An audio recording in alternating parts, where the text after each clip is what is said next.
Hello and welcome to Villars in Switzerland for the second round of the IFSC Lead World Cup. My name is Matt Groom and I'm joined in the commentary box by Alex Waterhouse. Alex, how are you doing? How's things? Yeah, not too bad. Pretty tired after qualifiers yesterday, but still disappointed that I'm not climbing the semi-final. But there we are. Maybe next week. Yeah, exactly, man. Well, look, we obviously want you on the wall more than that. But let's have a look at the qualifying from yesterday. See where it, well, not where it went wrong for you, but where it went right for some of the athletes and where it went wrong for others. And we'll wait for that highlight in a second as we look at our wall here in Villars, right in the sun. It's going to be hot. Right, let's have a look at the qualifying highlights, shall we? The early morning mist rolled through the Villars arena as lead qualifying got underway. It was a packed session as the athletes went to work. Molly Thompson-Smith was enjoying the power moves on women's too and was looking at her flowy best before she fell. She came close to a finals in Innsbruck and will be looking for a return to that final round. Alexandra Totkova didn't manage any tops but had a solid performance, getting through into semi-finals at the middle of the pack. Let's hear from her. It was really good to be back again here. Not the best qualifiers for me, but tomorrow we will be better. Fresh from victory in Innsbruck, Yanya Gombret had a strong quali session with a top and an almost top to get through in fourth. Time will tell what shape she's in, but it's hard not to see her as the favourite this weekend. Xian So, another podium finisher from Innsbruck, is starting to show her consistency on the lead wall. She makes it through in third place, one of only 5 women to top a quali route. I'm a little bit tired from Innsbruck because of the schedule from Innsbruck, but yeah, I was pretty cool in first route and yeah, it was nice. Brooke Rabatu has made an easy transition into the lead season and managed to top both of her qualifying routes. She's the only woman to do so, and it was some impressive climbing. So, 26 make it through into the semi-finals and will climb again tomorrow morning. Natalia Grossman, she's through safely with one top along the way, and Jessie Pilz will also climb on Saturday. Laura Rogerer is looking great and a second place finish for her. Alana Yip just misses out on a semi-finals place, as does Stasha Geo, who is down the order. The 16-year-old climber Jilu Lowell will have to wait until Chamonix for another chance. So let's have a look at the men's qualifiers. Colin Duffy had a brilliant comp in Innsbruck with 2 golds, and he's looking to build on that momentum here. A top on one route and a high finish on the other is a pretty good indication that that momentum is there. Jesse Gruper was the standout performer in the last comp. He hasn't competed in a few years and is performing well this year. And again, he's progressed to semi-finals. Can we see him in yet another finals? Yoshiyuki Ogata claimed the overall win in Boulder for 2022, and now his sights are set on lead. Once again, he's inside a top 10 with a top and a 26+ score. We had a chat with him to find out how he was feeling in Villars. First route, it was really good, but in the second route, it was still okay. I think I got pumped by the first route already, and honestly, I was training only for bouldering in the beginning season. That's why, I'm competing in Lead World Cups, but it is for kind of training as well. And then my goal is maybe making to the finals in Coppel, 2-month training, and hopefully I will make finals in Coppel. That's my goal. Winning your first gold medal is a highlight for any climber, and Yannick seems to be enjoying the confidence that that win brings with it. He makes it through. Okay, over to Yannick. Pretty good so far. I got a pretty big pump on the first one because I was early in the morning and super cold, but the second one felt really good now and I almost topped it, so it was a good qualification for me. Sebastian Layman is always a crowd favourite, especially in Switzerland, his home country. That crowd will be happy to see him again tomorrow after 2 strong runs in qualification. So here are the 26 men through. Masahiro Higuchi squeaked in 26th place, and GB's Jim Pope was the highest placing men's GB finisher after none of the men made it through to the next round. Alex Magos will be aiming for his second Villars final in a row as he got through in the top 10, and he joins teammate Yannick Floyd. While Domin Skofitz had a good day and is through in 12th.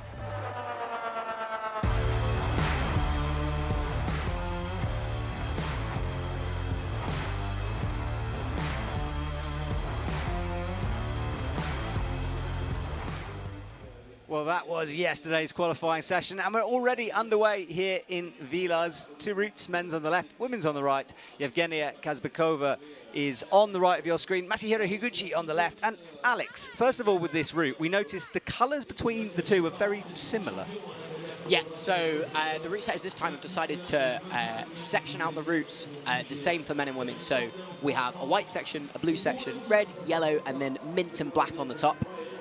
So when we're just seeing one climber, it will help us see how far up the wall they are, so we'll be able to judge. I think we'll sort of get to know the routes as we go, based off of the colour of the sections as well. So Yanya's just getting into the blue section now, and Masahiro is just about to enter it. Yeah, he is, and there's similar styles between the men and the women. They're not the same route, but they are, you can compare them for sure. Yevgenia getting a really high heel there to rock up. You'll notice the wall is very contrasty on your screens, and that is because the sun is right on it here in the morning in Villars, which could be a problem. Yeah, it looks like the shadows are getting pretty long, so I suspect that maybe the second half will get some better conditions. So it's just the nature of competing outside. Sometimes the Villars is known for poor conditions or for somewhat challenging conditions for the athletes, let's say. So sometimes, maybe last year during the qualification round, we had a notorious mist. Yeah, we did. It rolls in here. It just kind of comes through your windows if you leave them open. Lose Yanya. Yeah, so we're watching Masahiro Higuchi coming across. We'll switch to her in a sec, but look at this. He's on the slopey section of the route that is in the direct sun. He's going to have to be careful through here. Yeah, that hold is looking warm. It is, isn't it? Directly in the sun. And then he does drop more into the shade for the pockety part coming up. Now this looks like a proper cool section. It'd be really interesting to see how the athletes tackle this. No feet, right? Well, I don't know. So there's a bolt cover down there. So they've started adding bolt covers in the last couple of years to stop people standing on bolts. And you can see one just in the middle of your screen down there, the white bit. But they're really slippy if you try and use them with your feet. So it'd be interesting to see if anybody tries that. He looks like he's trying to avoid going footless. He is, isn't he? He goes feet first. That's a cool method. Now it looks like he's going to be able to get with a chill on his pocket. Yeah, route setters reckon there was a rest available here with that high toe or a high heel, but it is quite physical, especially on the core, to stay in that position. Yeah, that pink volume is probably the steepest section of the wall, so it's a pretty consistent angle there, but that pink panel there really sticks out from below the head wall. So he has to make a big move. He was actually missing out a sequence there. And so there's a sort of, you meant to come up and then cross through into that right, and he went directly to it. There's another hold on the right of the volume as a side pull, but we'll look at that more because we have 26 men coming through this route. I'm sure we'll see that section again. Oh, yes. Many times. Well, let's have a look at how Yevgenia felt on her route. So this is her in action. She's got the left-hand pinch and the right-hand block crimp. Feet around to the volume. And you can see where she's trying to go. She's trying to bump. Oh, it's just a pop. No. So a dry fire early on in the route for Yevgenia.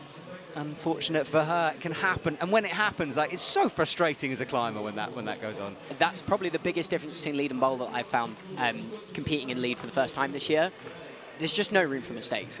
In boulder, if you have a dry fire, you can sort of come off, sit back, relax, refocus. But with this, you've got another week to wait and maybe another year. It can be very frustrating. Yeah, for sure. I mean, I think I was watching the speed finals last night, and it's amazing to me how a full start can just end their competition. That's it, done. And it's a similar thing to this. You dry fire off, you haven't got a second chance out there. You have to climb in a way that allows those things to happen if you're gonna make any good progress. So it does happen. It makes a good performance all the more satisfying. Absolutely. Well, Mei Kataki for the women is on stage, and Shin-Yong Yun from South Korea is out as well on the left. So the athletes are climbing at the same time. Once they both fall, and we swap around with the rotation through the 26 athletes. And that is Shin-Yong there, 26. No medals so far, so perhaps one we wouldn't expect to see in the finals, but you never know at the moment. Especially with the Koreans, it seems like they've had a really good year this year.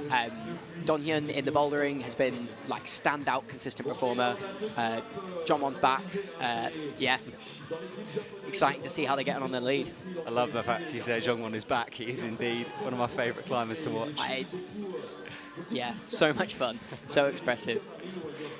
Well, he's one of the few people I've seen dancing on the mats. Big fan. He's brilliant. So great to have him and all the South Korean team back. Well, that's our leaderboard on the right.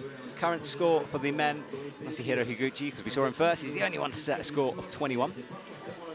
Obviously, the aim of the athletes is to get to the top of the wall, but each hold is numbered along the way. So the higher you go, the higher you score. And that's how we work out the 8 athletes who get through into the finals tonight. Meikataki bumping up into the blue part of the route. It's slow down at the beginning, both athletes not speeding through that section like we sometimes see with semi-finals or finals routes. Yeah, I think one of the big goals of the route setters in a situation like this is to really slow people down. If you can move really quickly and flowy through it, then you tend to get less pump. But if it slows you down and you've got to really focus on every single move, it starts to build the pump, and that's the route setter's goal in this first section of the route. Yeah, and you can see that over on the left with Sheng Yong. He's trying. He's trying, isn't he? How frustrating is it when you've tried that hard, you look down and you're sort of 4 clips in? It can be quite annoying. That's, I really think, what sets apart the best athletes in this kind of field is they're able to take those uncomfortable sections, those hard bits of the route, and really bring them down to their level, relax through them, and then save some energy for the harder section of the route where it really counts. Yeah, he's really having to try. He lost his feet, swung back on. Yeah, it's been 2 minutes and 10 seconds, and he's barely at the 5th clip. So definitely finding a bit of a rest now, but he's up against it slightly. Yeah, he is. And if we're taking the sections to be similar, you can see Meikataki ends her blue section into the red crimpy part. That's the difference in height between the two athletes. So the women's a bit quicker running at the moment. And it actually looks like the sun's coming off that side of the wall a little quicker. She's been climbing in the shade for a little while now. She's just kind of entering the sun again now.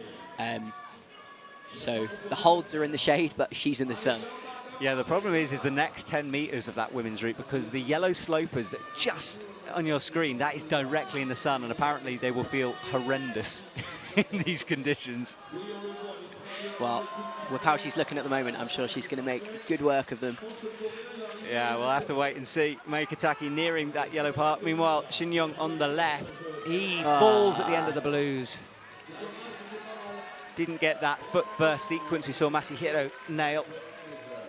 Yeah, and maybe just climbing a little slower in that first section, finding it a little uncomfortable. Maybe just didn't quite have the juice at that section of the route. Looks like a powerful bit that's going to really sap you just before that rest.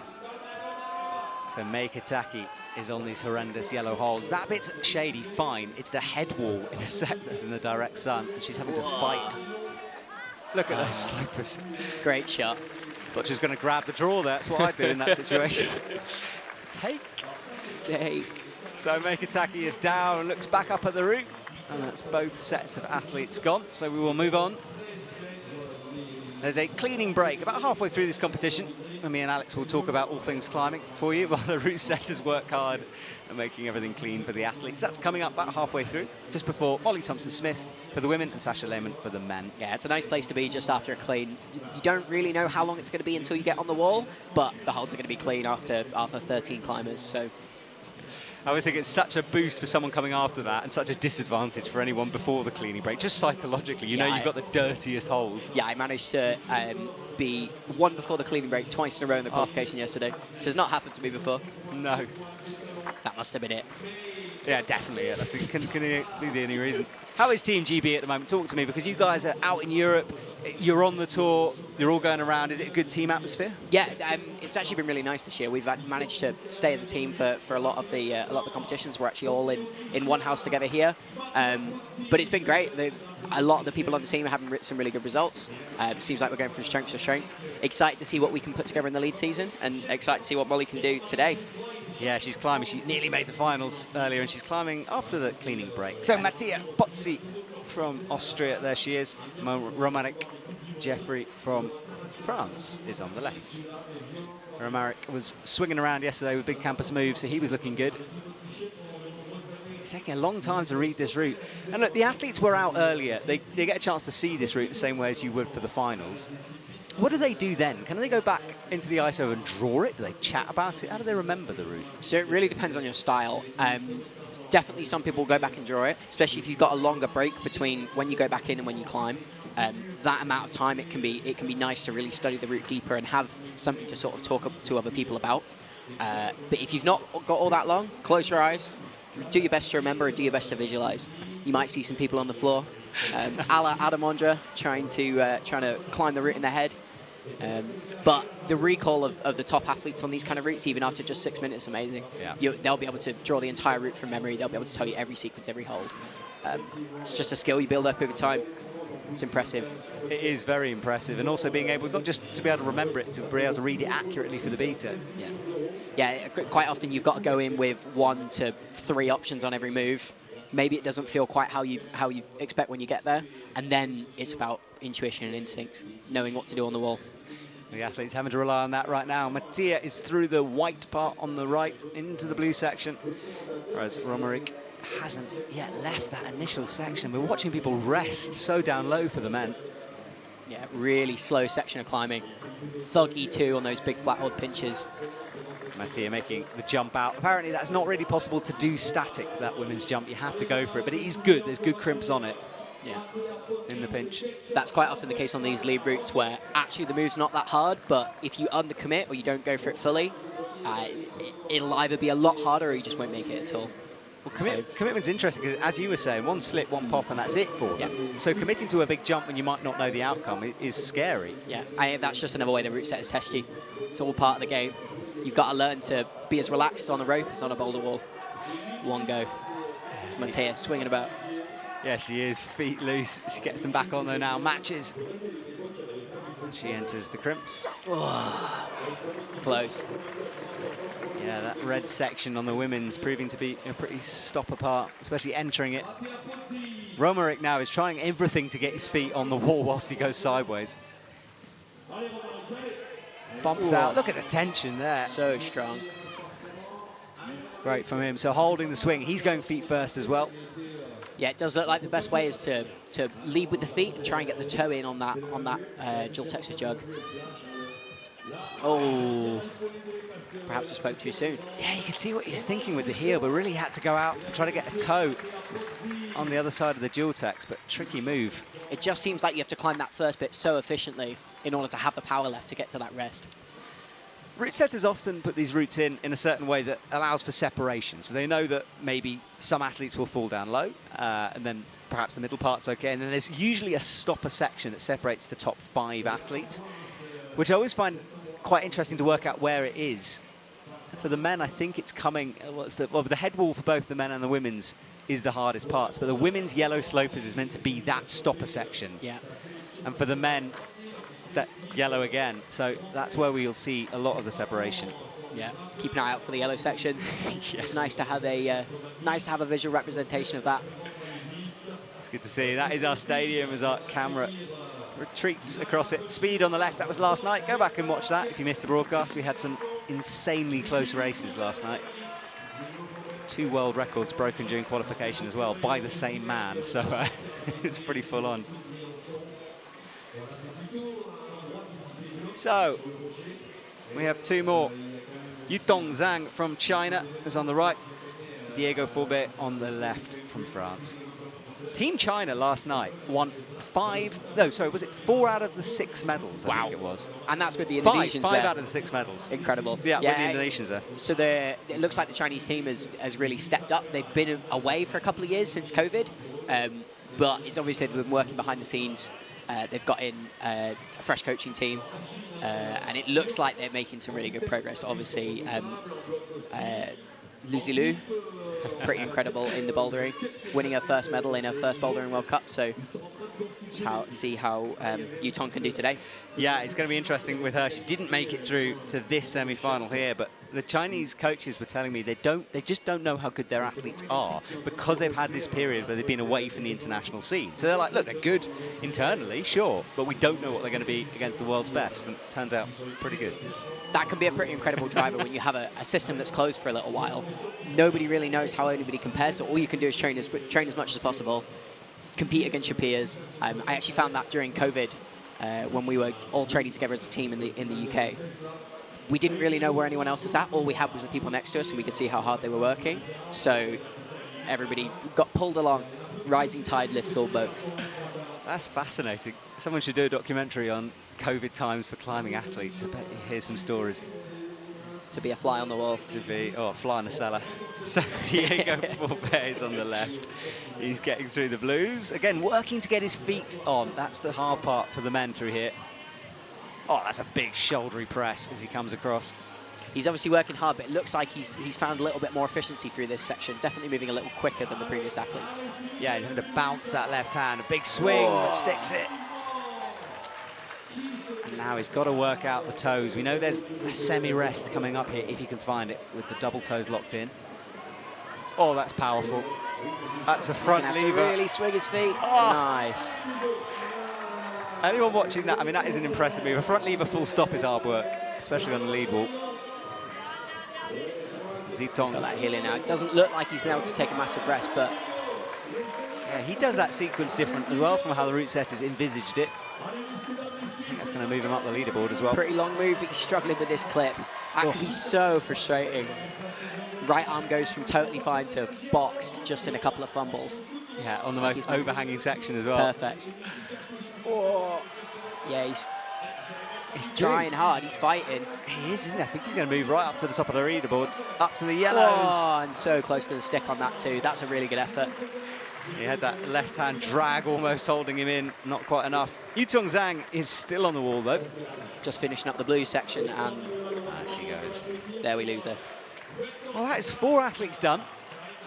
Good climbing so far, all separated round about on the midway point of the wall at the moment. The sun is starting to shade the wall a little bit as it rotates round, but I think we're going to be in the sun for a while longer. Yeah, you can see it creeping down there just above Yutong. It looks like that first section of the wall is going to be in the shade in the next 20 minutes or so, but I think the head wall will be in the sun for the whole round. So everybody gets a chance. Yeah, they do. I know the route setters deliberately picked fiberglass holes for down low and white ones to try to avoid the heat because they knew that would be in the sun. But nice, that's a good idea. I think, as you said, once you get to the top of the wall, at that point you're into the Yanyas, Natalias, Brooks, Lauras. So for the women, so at that point it's fair game. They're going to have their black. Actually, so most of the holes at the top are actually dual texture. So hopefully they'll be reflecting away a little bit of heat. So we can hope. Here you can see the crowd. The finals will be held on that wall on the right. Join us this evening. That would be my kind of competition. Yeah, the crowd are here. They are in force, actually. It's quite early in the morning here. We're coming up to 10:20 Central European time. And we've got 2 more. Nimrod Marcus out and Liv Egli from Switzerland. Nice. Sure, we're getting some support here. For a sleepy town in rural Switzerland, they definitely know they're climbing here. So, yeah, they do. We're in a bit of a strange town. A town I've spent a lot of time in my years here, and it's, as Alex said, it's sleepy. It's got this beautiful background of mountains, and then this whacking great big climbing wall right in the middle of it. Just how we like it. Yeah, it's brilliant. 10 years' time, that'll be every sleepy town in every country. We can only hope so. If we do a good job here. Well, we're in trouble then. So, Nimrod Marcus is underway on the left. And he comes through this. We're expecting the men to be slow through this first part of the route. It's quite insecure. I definitely think this part of the route favours a boulder focus climber, the ability to relax on those hard moves. And he's looking pretty chill so far, so we'll see how that continues. He is, isn't he? Much quicker than the other athletes so far. Meanwhile, Liv on the right is making good progress as well. A little bit slower compared to the other women we've seen on this so far. Not which time is a huge factor, but it's a good indicator of perhaps where certain athletes are struggling. Yeah, there is a pretty big style between athletes. Some athletes climb slowly and just seem to go forever. Some sprint it out and get as quick as they can before the pump hits. Generally, you'll find that split between traditionally boulder-focused climbers and lead-focused climbers. the lead climbers will slow and steady, rest their way up the route, and then fight when they get pumped. And the boulders will climb very quickly. Sprint. Yeah. I am in the latter camp. Yeah, it's always quite interesting to watch, especially at the beginning of the season like this is, when the athletes are more in bolder shape. You just get launching through. Yannick Floyd, I'm thinking, although he seems to have this endurance thing locked down as well, but he just powers his way through sections. Yeah, Yannick's been one of the standout climbers of this year and seemingly in the lead as well, so it's going to be good to see how he gets on this year. Yes. Definitely a favourite for Paris at the moment. That's a good point. Remember, the Olympics is coming. So Nimrod Marcus crosses through on the left of your screen, and Liv finally is through the white part, and she's nearing the stopper move that shut down a few women. Yeah. A big move up onto that grizzly pinch. It's nice to see some new holds in the on the competition circuit. Most of the competitors wouldn't have seen these grizzly holds before. Nimrod Marcus goes on the traverse. Going to stick with Liv as she bumps up to the blocked crimp. Having to fight now as she gets a high left heel and into the pinch.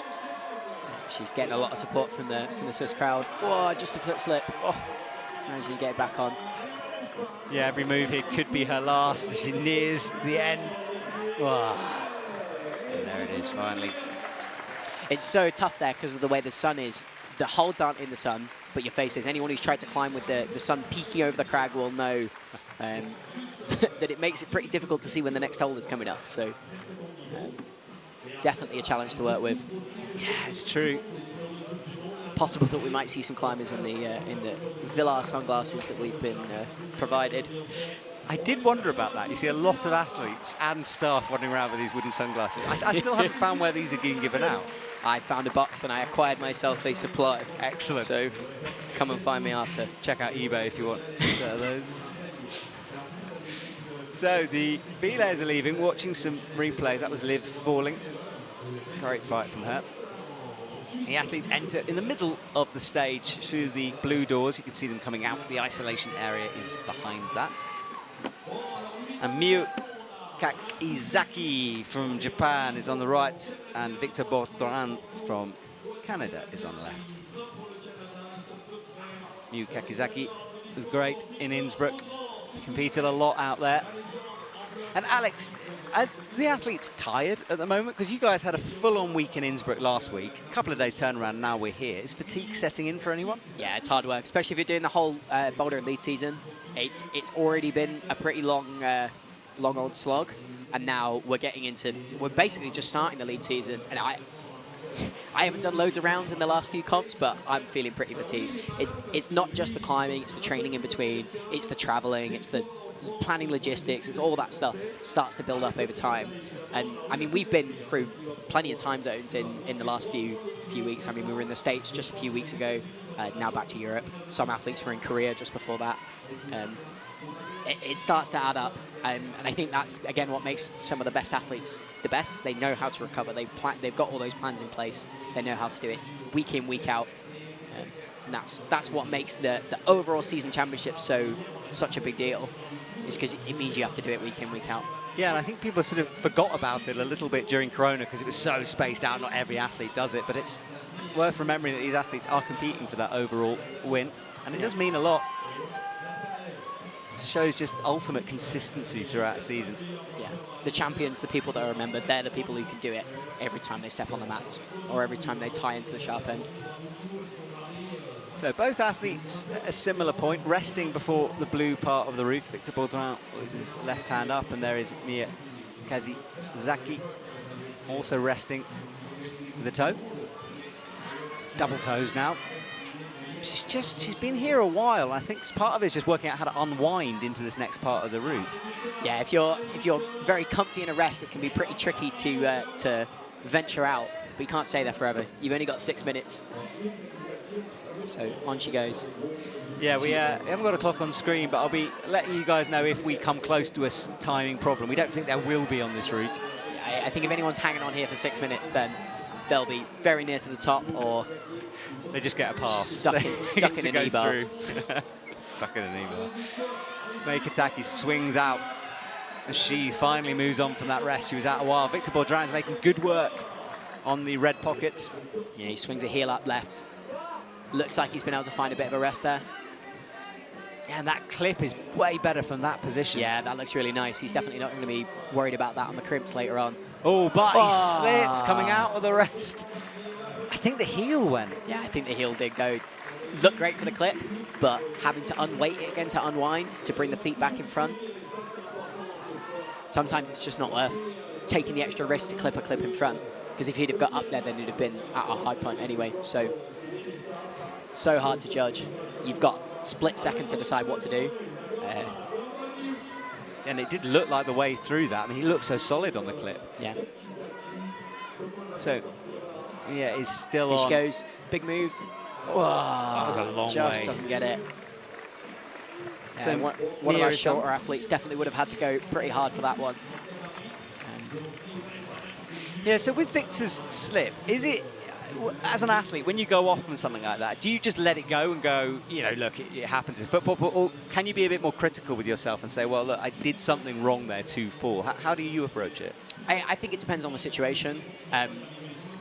All these athletes, so he'll be frustrated for sure. He'll go back, he'll probably be a little annoyed for a while, but then I think it's about going back and analysing and seeing what went wrong. Was it the fact that the heel shouldn't have gone there in the first place? Actually, it seemed like quite a good decision to clip above his head. That will have been really useful for the next section. But maybe it was some way that he released it. Maybe he didn't release it slowly enough, or he didn't plan for the release when he put it up originally, so he left himself no space for the hand to come back. There's 1,000 tiny decisions like that that you could do differently next time. And sometimes you've just got to say, like, hey, there's a slip, it happens, we'll go again next week. I always find that psychological side really fascinating for what you guys have to do, because we don't get to see that side of it, you know, the analysis, the looking at the comp. Oh, Julia Chanaudy is in action from Team France on the right, Hugo Paramiter on the left. And Julia Chanaudy has been on the scene for a long time, such a good outdoor climber as well as indoors. Yeah. Now, that seems to be a pretty common theme with the French athletes. A lot of great outdoor climbing. The boulders spend a lot of time in Font. The lead climbers spend the summer in Seus when they're not competing. Yeah, a lot of them go from the Briançon comp across to Seus. Yeah, we've actually got a bit of a break between Chamonix and Briançon this year. I'm sure we'll see some athletes hiking their way up. It's a long hill. That's training for them. It certainly is. Long walk, cold showers. Ah, yeah. The joy That's what it's all about. It sounds brilliant, mate. Let's go on holiday. But Julia Chanaudy's got high heels in that position, but no. we lose Hugo. Oh, and he's not happy about it. No, he's not happy. I don't speak French, but... yes, apologies if anyone does, and that was rude, but Hugo feeling emotional. And look, there's something the route setter said. They thought they'd lose people in that bottom section. Yeah. It's proven true. And that's you can see why some athletes have been moving slowly on that section. You have to move efficiently. Or you have to not fall off, but you have to try and push for it quickly to move efficiently. So you're always on that seesaw. You're always trying to balance it. And obviously, Hugo got it wrong that time. Yeah, he's left the stage. We're with Julia Chanaudy. She works her way into the crimpy part of the route. We've seen her sort of on and off this year. She hasn't had the most consistent run of form. Yeah, I think a lot of athletes are still finding their feet. We're only 2 comps into the year, and it's a long season.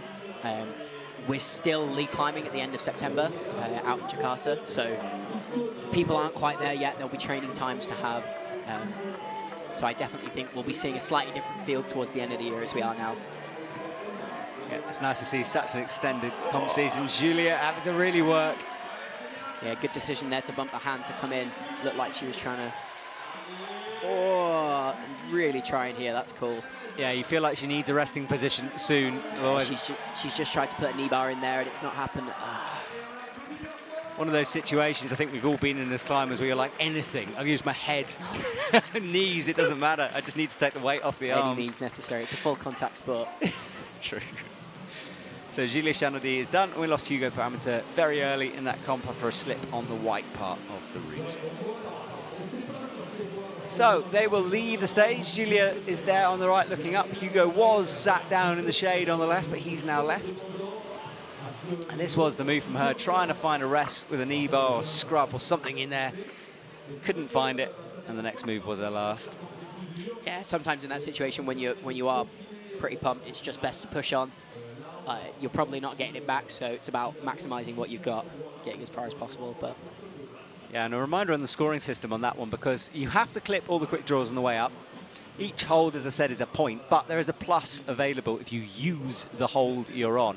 And that's described as using your hands and the centre of your mass towards the next hold. It's why sometimes when we see athletes who are clearly pumped, can't make a clip, they'll carry on to try to get that plus score, but it's all decided by the judges. So leaving it in the hands of the judges is always risky in any sport.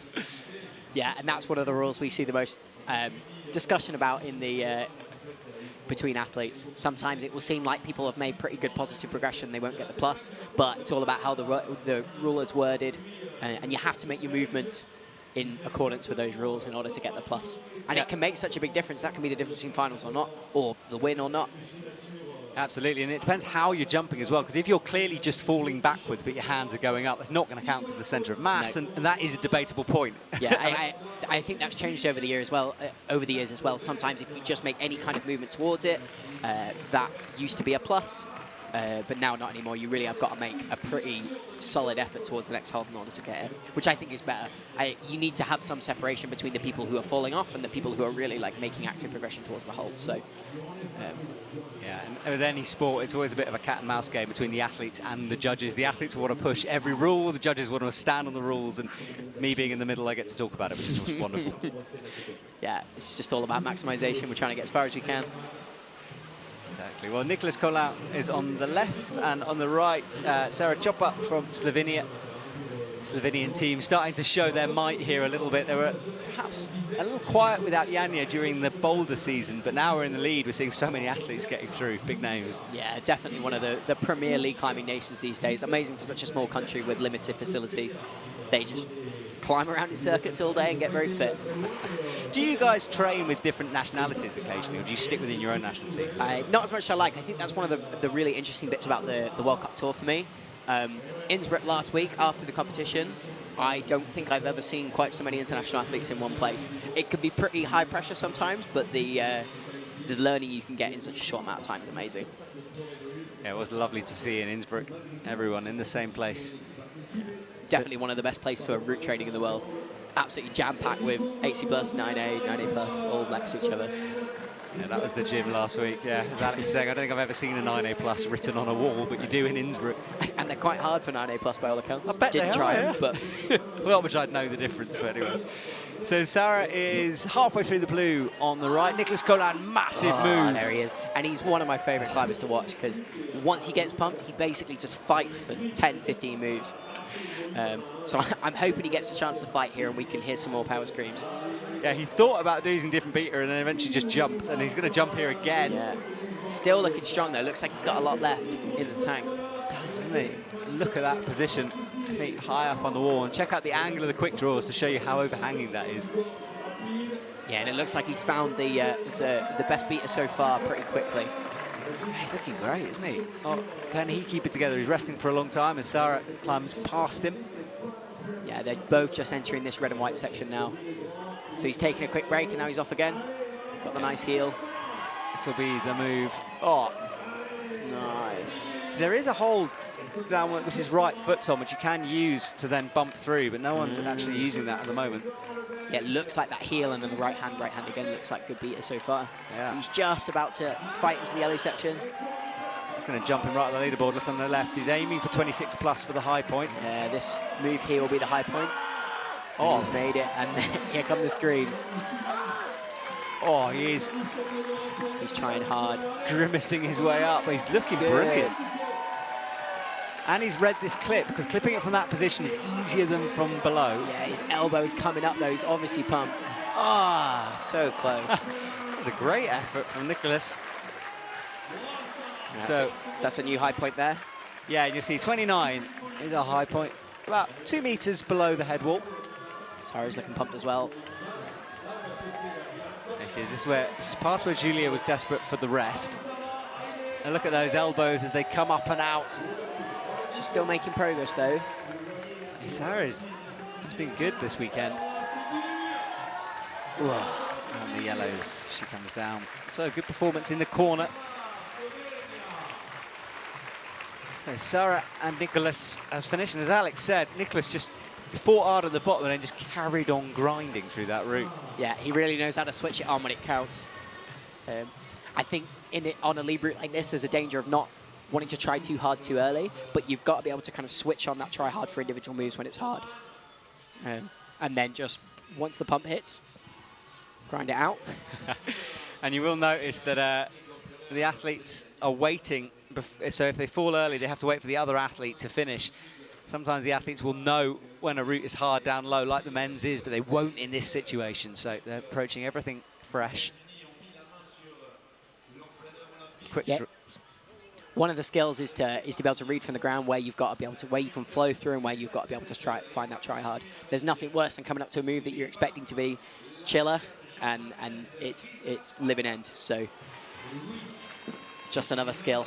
Yeah, try hard's always interesting for people who aren't climbers because you'd think, well, of course they're trying hard, but there is levels to trying hard. And I think it's something that most climbers don't unleash. They don't want to go there. You know, when have you really given it 100%? And it's rare, if you're honest, I think. Yeah, and I think trying hard is actually something that you can practice. So that's one of the benefits of training, is that you're able to sort of get in the hole and in something very simple like do as many pull-ups as you can, and then just being able to grind out that last 10, 15 reps. 10, 15 reps? Oh, you're a beast. Just 1 to 2 reps. Then if you can transfer that onto the wall, then you'll start climbing a lot harder quite quickly. That's a good tip. I'm going to do that next time. Pain at the end of a session. Pain. Well, Stefan Schretz. No pain, no gain. No pain, no gain, exactly. Well, Stefan Schretz is on the left of your screen. And on the right, from Japan, Risa Ota gets underway. Stefan cuts loose, swings his way back on. Similar start to Nicholas we saw previously. Yeah, I think Stefan's one of the athletes to watch this year. Looks like Austria have been able to put out another pretty solid lead climber, so it'll be interesting to see how he gets on this year. The Austrians have got a few in their stable of athletes. He's looking very good through here, but this is where it starts to get hard for the men. Meanwhile, reset, as we'd expect, fairly slow on that white section. We know how difficult that is. Now this is the move from Stefan. How is he going to do it? Heels, or is he just going to thug it? Heels at the moment. Yeah, I think he's been able to find a nice balance between slow and fast there. Good work from him. And that, getting a rest on the left, bumps the hands, and then he'll start this sequence. We'll end up with him with 2 toe hooks, ideally on the right-hand side. And I would say he's at this point a little quicker than any of the athletes that we've seen. He looks like he's going to... That looked great. That did look great. No, he didn't lead with a toe, and he's chosen not to take a rest, so... Yeah, it was awkward for him to take a rest in that position, having the hand on it. He's found that clip very nicely as well. He's doing good. But yeah, remember, he hasn't really taken a break here, so how much endurance has this man got? You see him just shaking in between moves, just trying to get that little micro shake. High heel, reaches to the yellow, and now he'll make the clip. Approaching our high point already, and a really smooth clip. See the difference between that and the French athlete earlier. Yeah, keep an eye on the leaderboard on the right.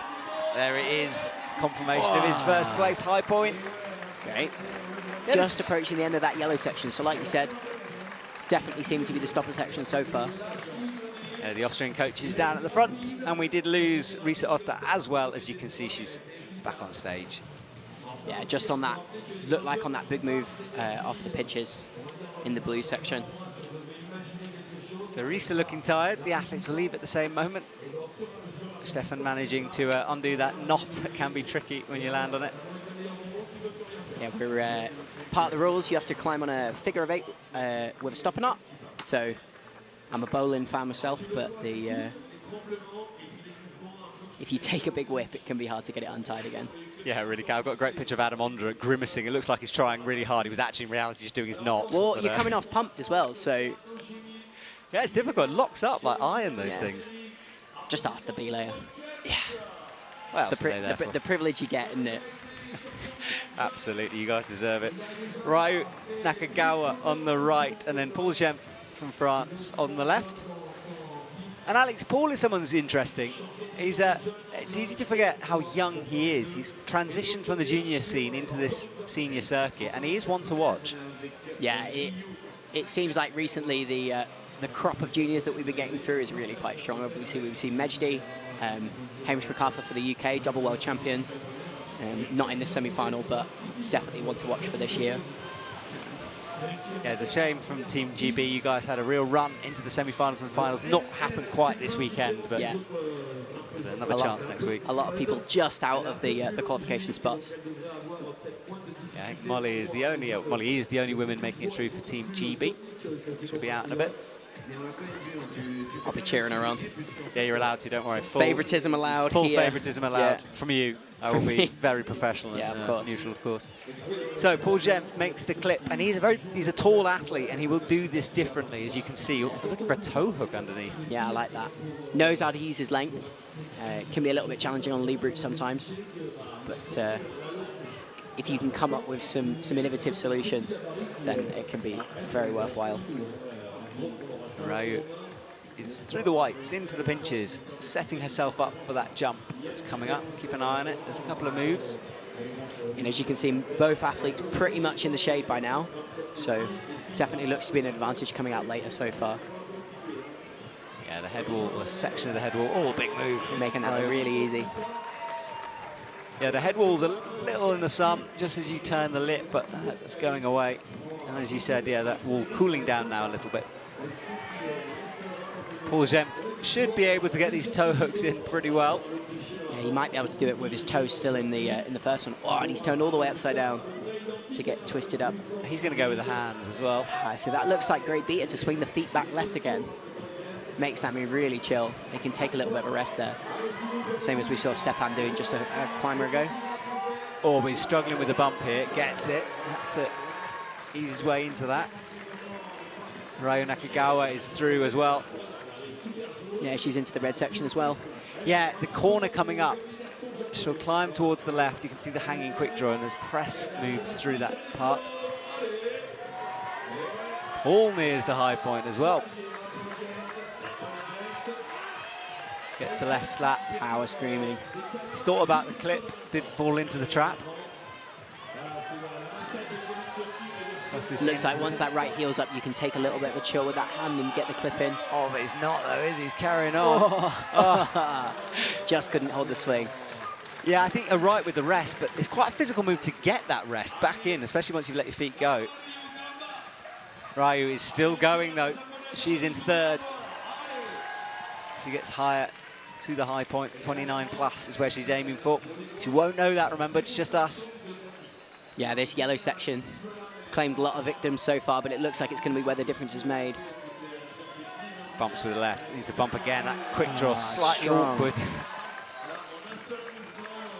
Good feet down low. Now, this is probably the worst hold on the route, this yellow. It's been baking in the sun. It's slopey, and it's a pinch. Oh, but what a huge drop knee as well. She pulls up and through. This is good work from Ryu Nakagawa. Yeah, taking the time to put the clip in as well, but this is a big move to that pocket. It's the first time we're seeing this, but... Oh, yeah. Not quite. Accuracy when you're pumped is so difficult. Yeah, in that situation, it seems like it might not have been the best option to clip from there, because if you clip and then don't make the move from a hold that perhaps you could have clipped on, then you're only getting the plus when you could have got the whole point. No points for clipping draws. Yeah, but you have to get them all in on the way. Yeah. Yeah, I always think it should be a 0.5 or something for a plus. They are changing this for the upcoming combined comp, so it will be a decimal. So that'll be interesting. Yeah, it's a useful splitter, actually. If somebody's made the move, or not made the move, but clips, then that seems like more progression to me. So might change the tactics very slightly. Maybe it's worth clipping ahead of you, as we saw Victor earlier.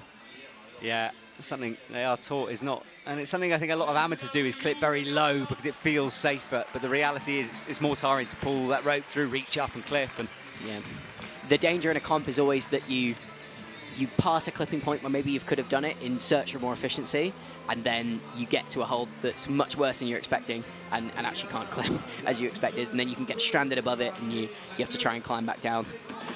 As Mejdi enters the stage. Yeah, two French in a row. Mejdi on the left and Alex Totkova on the right. People have told me that Mejdi's style is a bit like yours, which I kind of agree with. He's got that kind of springy thing. Bit of flair to him. Bit of flair, exactly. Yeah, and obviously a standout athlete in the bouldering this year. Actually missed the Brixton World Cup, so he could focus on training for the lead. So he looks like he's gunning for Paris, and definitely one to look out for. Yeah, for sure, but he didn't have the best of rounds in Innsbruck, so we're looking for a return here in the semi-finals. Alex Totkova on the right is just so much fun to watch because she climbs past the point where you think she's going to fall off. She looks like she's going to fall off in every move and then somehow doesn't. Brilliant. Nothing better than a bit of fight. It's really good to see. She's starting to get maybe a bit smoother as time progresses, but I don't want her to lose that style. I love it. I think even when people improve that in the start of the route, they'll always bring that out in the fight section. And I think it's the people who always climb at that have the ability to fight for longer than you expect. And that makes them pretty special to watch. Yeah, so she now doesn't have an early slip, but she's currently through and okay. And Mejdi is climbing quickly. Yeah, Mejdi's brought his bouldering style into lead. Pretty flicky, pretty expressive. And it looks like the sort of style that can take you really far or maybe not very far at all. So definitely potential for some slips. But looks like he's managing that nicely so far and moving efficiently through this section. Yeah, he's looking good. Oriane Berton is not here. I'm not actually sure why she's not here, his teammate. I know she's injured. She was certainly struggling with fatigue and injuries a bit in recent comps, so maybe that's why, but we'll have a look. And Alexandra Totkova, solid through the bottom part. Now she's into the blues and the big jump. Keep an eye on this on the right of your screen. She sets up, she makes the clip down low. And then we'll get set for this jump. Mejdi's just about to jump out to this pocket section. Ooh, gets a nice high heel. That makes that move a little easier. And he's got this high left heel that we saw Victor get earlier. Looks like it gets you a little rest and an opportunity to clip, but this is exactly the position we saw Victor fall in earlier, so looks like he's made it through. Definitely looks like the way if you can make it work. And swings the feet out in front. And it drops you nicely into that toe hook position as well. It definitely looks like it flows nicely. And he hasn't got to worry about this clip later on that people have been struggling through, so allows him to punch through this section. So good reading from Mejdi Schalk. Alexandra Totkova is about to enter the reds as well. There she is, making the clip before she gets going. Mejdi having to battle here. Big moves coming. Oh, and he's gone. Gets the high. And the clip in, which is the right position. Yeah, nice. Oh, he's stretched out. A real fight section. We're seeing the high point. About to go, takes that cut with a big scream. And he's in second at the moment. Oh, and just tries to readjust that right hand before he goes for the move. So many options with these big cheetah stackers. Such a cool addition to the wall. Well, that's Mejdi done. He is in second, I think. And then Alexandra Totkova is in fifth at the moment. Yeah, making really good progress and looking chill doing it. Looks like you can find just a little rest here if you've got the energy. Yeah, which she does at the moment. And now let's start to see her fight here. She comes into the press position. Chalking up all the time. Big swing to cut loose, gets the feet back on. Sitting down almost on that hole, completely horizontal on the wall.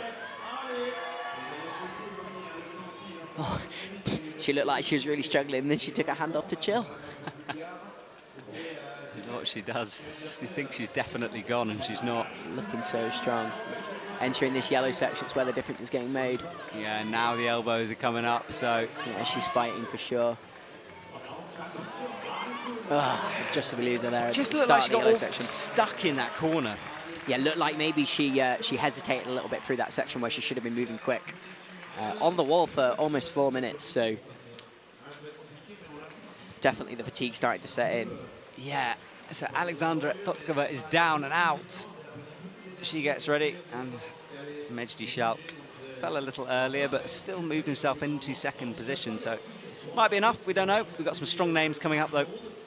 Yeah, we're just entering the end of the first half, so we'll see a cleaning break in 2 climbers' time, and then the athletes are coming out in reverse qualification order, so the later we get, the higher qualification from yesterday, so we'll be seeing our top-ranked athletes coming out towards the end. Yeah, out Yurikuza for the men, and Brooke Rabatou, who was unbelievable yesterday for the women, the only person to top 2 routes from the men and women in quali. Yeah, definitely looking in really good shape. That top section of women, the top 5 or so, looking on another level. We could see it in Innsbruck last week. So many tops from those guys. It'd be great to see who makes it into the final today. So, top 8 go through.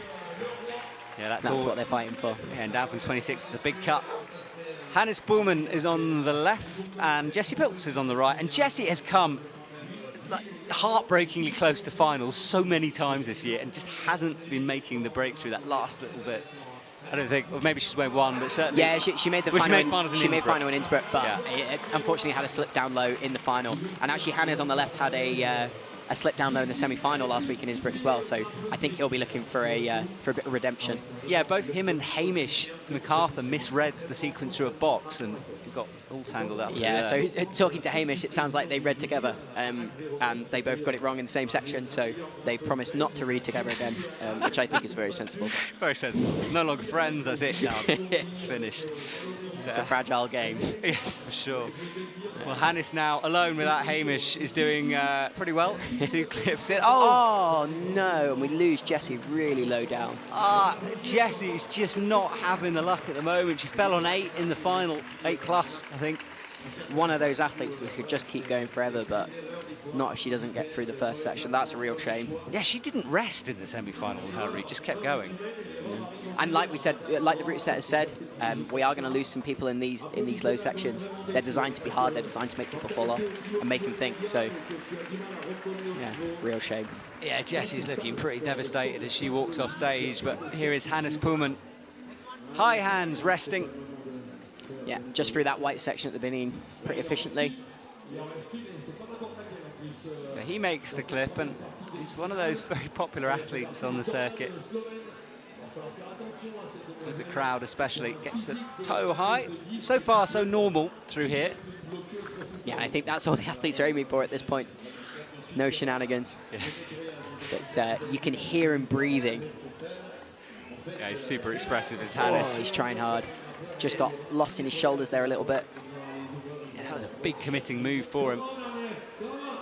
I guess if you're going to do powerful beat, you might as well do that and just commit to it, which he did. Yeah, I think sometimes you can spend 10-15 seconds searching for an easier solution, when actually if you'd have gone for the powerful beater straight away, that would probably end up being more efficient. But he is looking a bit burnt. Think of how many of these he's done in a row. It's not just one. Now he's trying this high heel that hasn't really worked for anyone yet. Oh! Just a one-arm, left-arm lock-off, one-armer thing. Yeah, it's worked for some people, but definitely finding a better foot option seems to be the way. Either the left foot down on the blue hold or lead with the toes. Yeah, you could see the arm letting go as he wanted to stay up on the wall, but just slowly released him down. Yeah. It's not the final mistake that normally gets you on a lead route. It's the 3 or 4 leading up to it. So it's all about minimizing those mistakes to get as high as possible. This was him down low, so big moves. It's just we lose Jessie on the right there. Oh, yeah. Such a shame. So these big holds, they look like jugs and they look relatively in-cut, but they're so big that they actually become slopers at this kind of angle. So pretty tricky to move through in control. Yeah, I think that's a very good point, actually, because it's not the size of the actual hold, it's the thing you're holding onto on that hold. And we're approaching the end of this first half, so we're actually going to get a cleaning break after these 2 athletes. So they're getting in about as poor conditions as anyone's going to get at the beginning, and it will get a little better for a while. Doesn't make too much of a difference, but sometimes it's just those tiny margins that can help. Absolutely. You remember the Brooke Rabatou, Laura Ogara, they've got to come onto those dirty holds later on. So, as he said, it makes a difference, but not too much. And Luchka Rakovits on the right, Doyon Lee on the left. How fun has Doyon Lee been this season? Great watching him. So good to watch. Such a consistent performer in boulder. And looking like he's managed to transition into lead quite nicely, qualifying in 14th place. So, see if he can make the final today. That would make it a pretty good season. It would be, wouldn't it? Well, up he goes with the left heel. He's through, just cuts loose a little bit. Yeah, look like he's overpowering this first section to begin with. You only get so much of that before the pump starts to kick in. Yeah, you're right. Maybe he thought, well, look, I'm going to go halfway and that's it on this thing, because he's using a lot of energy. Obviously an incredibly strong athlete, so maybe it's not so hard for him. And Luchka Rakovic with her signature resting moves. She finds rest where others don't. You can see legs straight, toe and a heel in. Yeah, another of the Slovenian dynasty. Just approaching the blue section now. Yeah, she moves between rests really well, does Luchka. And Doyon Lee is slowed now a little bit as he tries to figure this out, matches his heel to his hand. See, that looks like such a nice way, that high heel. We've seen other athletes cut between those two shoulders, and as Hannes did earlier, and as plenty before have. But that looked nice. Well, the wall now almost fully in the shade. Luchka coming up on the right, drops the knees. Doyon Lee just blinked and I missed it, cruised through that. Looking great. Yeah. He's led with that foot into the pocket. He's going to lead with a toe. Has to kick off that dual text to swing it in. Gets it from here. That's the problem with coming down low like that onto the reds. You have to generate the momentum from somewhere. And now he'll look to do this bump. Here he goes. So lots of athletes been putting a high heel up, which he does now. Looks like he's getting... Well, this is the intended beater, in fact, with that right hand, and then you move the left and cross the right through. Definitely looks pretty tricky. Some athletes have found that right hand again pretty easy so far. Oh, he does it, but it looks powerful. Yeah, that is the sequence, which we've seen no one do. And Luchka comes down. Luchka just at the start of the red section there. So interesting to see different beater through there. Doyon Lee doing something which looked unusual, but it was actually the expected way of it. And you're right, look way more powerful with that method. Yeah, it looks like he's managed to find a little chill on the top of this this cheetah skyball though, so you can see that shot from above. Shoulders in the sun. Hope he's got sun cream on. Yeah, it was raining the other morning. Alex mentioned at the beginning, the Villars mist is very famous in this stadium. Last year, Alex disappeared into it. It changes minute to minute. Sometimes it will be mist. You won't be able to see your hand in front of your face, and it'll be beautiful sunshine like this. Well, Doyon Lee taking a quick rest, and he's off again. Really interesting to find a rest in this position. These don't look like good holds, but he's managed to find the foot position to make it work. Yeah, it'd be interesting to see now whether it has worked, whether he can continue through here. Oh, and leads with the toe to that dual text. It's not worked, but it looked cool. It looked cool. Most athletes put a heel up now, nice. Oh, just a little slip. Oh, somehow he's still there. And gets the clip in, so progress for him as he moves into fifth. Oh, and just falls on that hard move between the two yellows. It's fascinating. We're not seeing one men or women's route climb particularly quicker than the other. It just depends. It seems to depend on the athlete on the wall. Yeah. And now we enter the cleaning break. You can see the route setters heading up to the wall.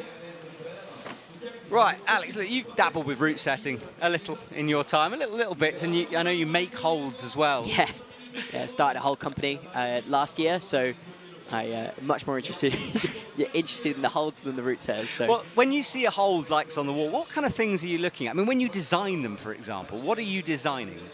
So there are lots of different types of holds. You have crimps, pinches, slopers, and they all create different kinds of movement. So we kind of start with the movement and what situation they're going to be used for. So maybe we want something to be used in kind of commercial route setting, easier holds, jugs, or maybe we want something that can be used in comps, maybe something that can create really good dynamic movement. Like, there's kind of infinite directions to go at, and that's why you see such a great variety of holds. And different people have different styles when they're shaping and designing. I think that's actually really cool. The opportunity to set and to climb on so many different things creates different movement opportunity, and that's kind of what we're going for. Something new. Yeah, well, that is our top wrist down to 14 where we stop. Now, it's fascinating, Alex. I'm going to talk to you more about it because it's a subject that I love chatting about. We see the list here. Brooke Rabatu down the bottom. She'll be out last. Laura Rogarat, Shenso, and Yanya Gombret not climbing or qualifying in first position, but I don't think she'll particularly care about that one. Yeah, no count. Oh, no, there will be countback to semis. Sorry, we didn't have countback to semis last week in Innsbruck because we were climbing the qualification as 2 groups, but there will be countback to in this round. It was all based on time. And then the men's top at the moment, Menschy Schauk is leading the way on 30+, and then Stefan Schretz on the same score, but due to countback, he'll be in second. Paul Jemps, good performance from him. And remember, we're looking for the top 8. So if we're just basing it off this, Hannes Pullman is in the danger zone, but do not expect that man to stay. We've got some big athletes coming up. Yeah, halfway through, 13 athletes still to come, so even the people at the top are in danger, especially as those athletes have qualified in the highest positions. And Jesse Gruber, I mean, I can't stop talking about him because it's one of those who just came out of nowhere this year. I know he's been on the scene, but he hasn't climbed for a couple of years, since 2019. Wow. And just, he's got this, I mean, we talk about try hard. That man has full try hard. He gives it everything. He looks like he's falling and he doesn't somehow. Yeah, Jesse has been working away. He's been working full-time in a robotics lab, training for these competitions, and then he's come out and he's absolutely smashed it. He's been doing some of the bouldering comps this year and has been making progress all year. But now he's got into the lead section, he's really found his stride. Well, let's check out some replays here. Good moments all right.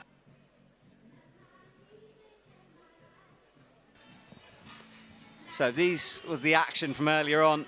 The women's route started in the sun, now it's in the shade, and some hard parts, especially with the transition from blue to red on those volumes, as we can see these athletes falling there. And the men's thuggy down low, you have to be careful. We saw an early slip and then a no-foot section to finish it off. Alex, climbing like we expected so far, I think, pretty much. Yeah, I think so. I think if we'd have seen many athletes get through to the headwalls of these sections, then the route setters would be sweating a little bit. Definitely room for the top-rated athletes to really show themselves and fight for a little while.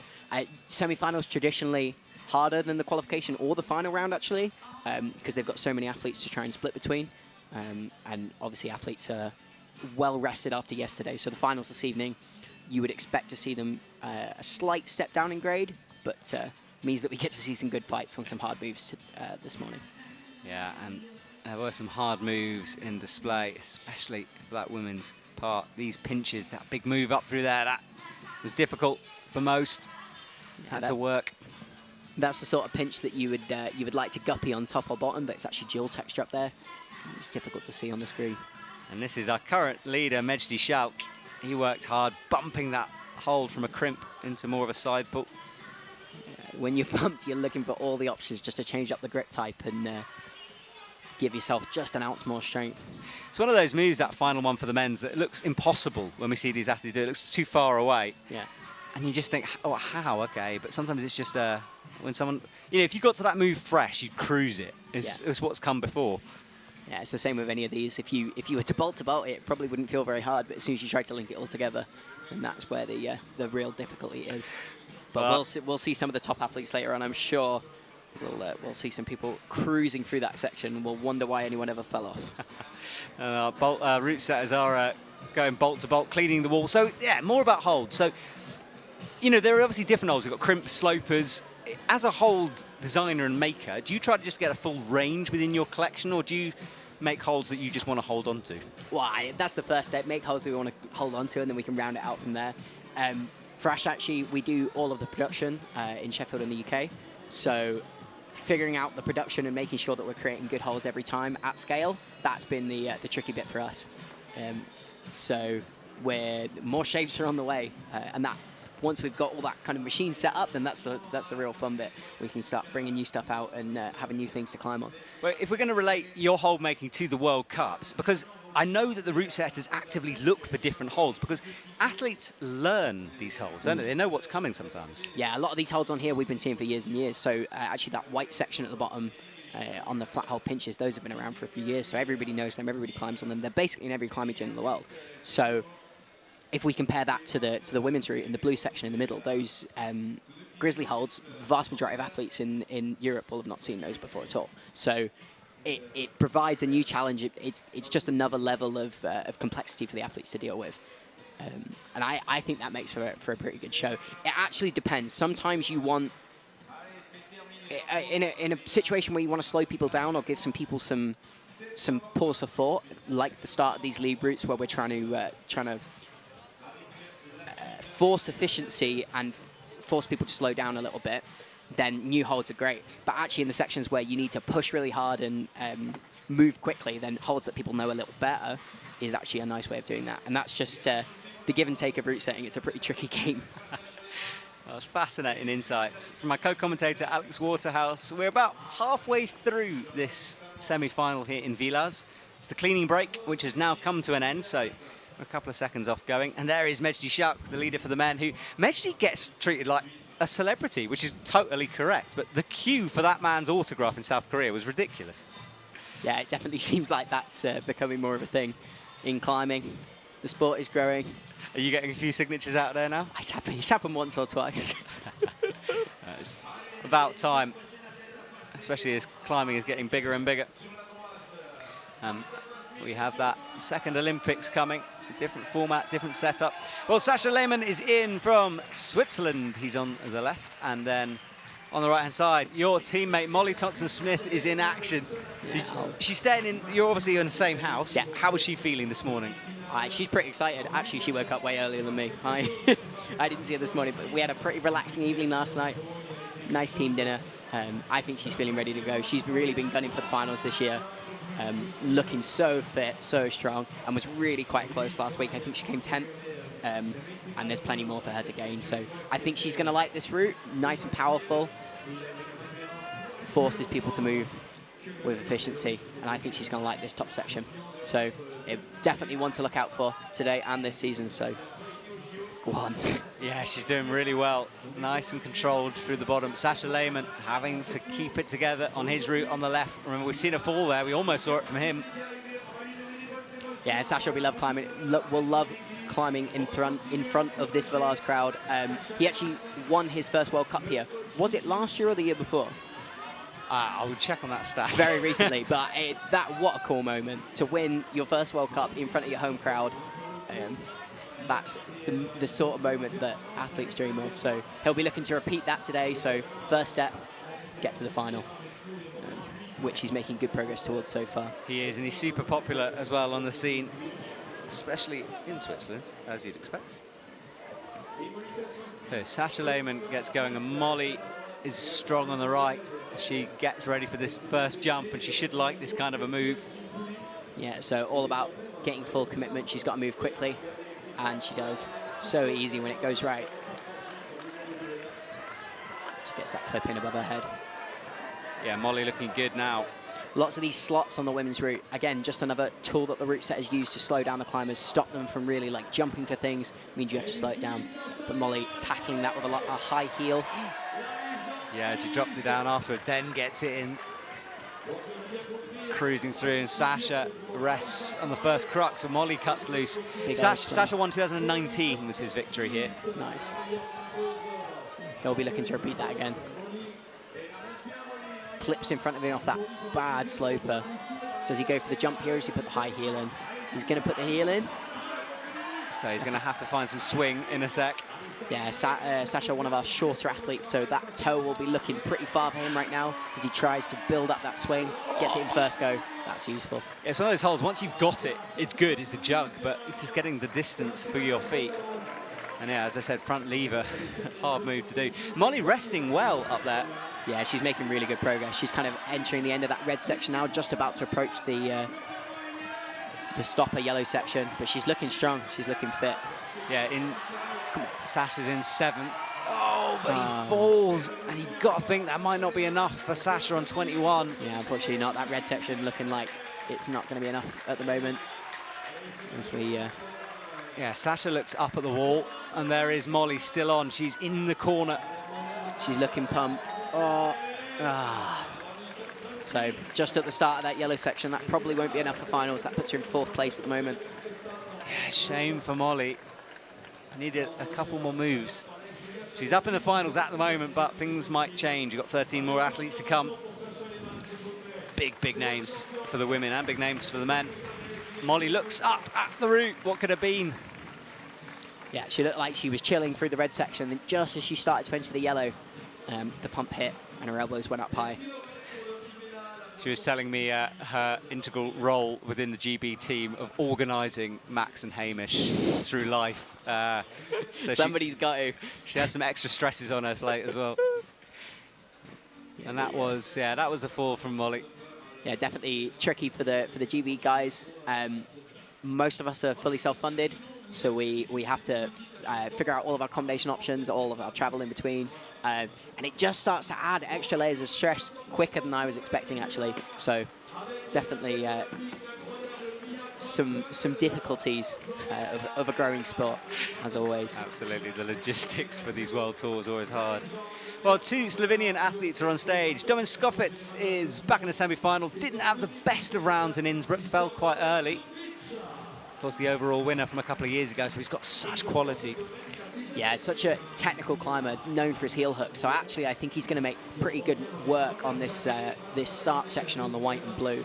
Looks like if you can find a good way through it with some heels, then it's quite efficient. So I have a feeling that he's going to make good work of this, but we will watch as he progresses. Yeah, and Mia Krampel on the right, also from Slovenia, another lead specialist. She's underway. Domin has that enormous new gym facility in Slovenia that he built. Huge lead walls there. Have you climbed it at the ranch yet? No, I've not climbed it. It looks incredible. It looks really long. I'm going to get... So hopefully he's got some extra fitness from all the extra moves. Yeah, that wall is endless. Absolutely endless. Oh, and he cuts loose with a big pinch down low by his knee. And then gets that heel in. Check out Mia's resting position, exactly the same as Lučka Rakovic's. Now she moves through it.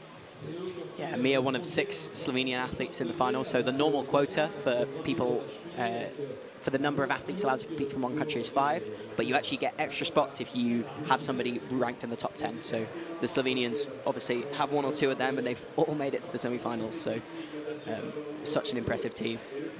It is interesting within climbing how we see dominance of certain teams, isn't it? I mean, I'm thinking, look, Team Japan for bouldering for a long time, the Slovenian team for lead, then Team China yesterday, 5 out of 6 of the medals for speed. Why is that the case? Is it just what the country's good at training or the facilities, or can it just be blind luck sometimes? I think it quite often takes a couple of people to lead the way and start showing that performance is really possible. And then everybody in the team can kind of look up to that and say, like, okay, this person has done it. I see them in the gym every day. I know what they do. I know how hard they work. And then you can just go on from there. And it seems to propagate quite quickly. It's the same with the US team. They seem to have gone from strength to strength in the last couple of years, just as some people have shown it's possible. Everyone can kind of follow that path. So. Yeah, no, it's... And as we have this transition period towards, the Olympics, more professional, perhaps, training, we are seeing more of it. Domin, cut loose from the toes. Yeah, he's looking chill at the moment. Looks like he's managed to find a rest, dropping down onto that dual texture. Yes, and he's eyeing up Doyan Lee's method, which is the right hand and then the left. He looks so much harder, putting that high heel in, but he looks like he's... Well, you're low on it as well. Yeah, it's good that he's made that work without it cutting, but it just seems like it's going to take extra energy. So interesting when the majority of competitors find a way that the route setters didn't actually intend. If the intended beat, it looks a bit silly when that happens. You're like, well, why? But why? It just shows how many options there are. As Mia, Mia making really good progress. Yeah, she is. Look at that on the right. So she is through into the yellows. Yeah, approaching that high point. So, not quite. Slow motion fall from her. Yeah, really big slopers. Once you start sliding, it's hard to stop, especially when you are very pumped, which she will have been. So Domin rests where we saw Doyan Lee rest. So it's almost like if you get through that section in that method, that's where you have to rest to get something back. Really nice deep drop knee. What shall he go for here? You said he was good at heels. He's going to enjoy this next. Once he sinks that in, it's going to make a big difference for him. He's not clipped so far. He's found a second heel. What a beautiful position. Yeah, so spread out high on the lead wall with the double heels. Looked like that heel just went a little early for him to make that swing and control. He didn't quite hit the left hand as well as he would have liked. So unlucky for Domin. He's in 6th. At 4th now, he gets upgraded, 29 plus. I mean, as we anticipated, these yellow sections looking pretty tricky, and it's going to probably require getting through them or very close to the end in order to make the final, make that top 8 cut. Yeah, the head wall not really been touched for men or women yet. That was Domin's fall. It was looking good. Those double heels, a brilliant position to be in. Yeah, and he looked frustrated when he fell. Definitely not as far as he could have gone, I suspect. Yeah, we're just waiting for Domin to refine that form he had a couple of years ago. He's played with it. Sometimes he's back, sometimes he's not. Yeah, I think he took a little break from competing for a while to kind of refocus and refine his motivation. But he's back and he's making progress through the field again. But yeah, not quite reached the heights of previous years.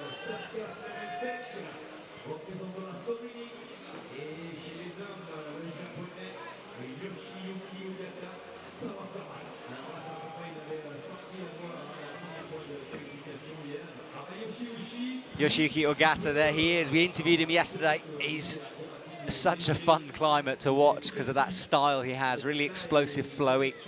He's the overall boulder winner for 2022. And on the right, Tasha Slemsek from Slovenia. She gets underway as well. Yeah, Yoshiyuki Ogata, look, you're more of a boulderer perhaps. Do you appreciate his style?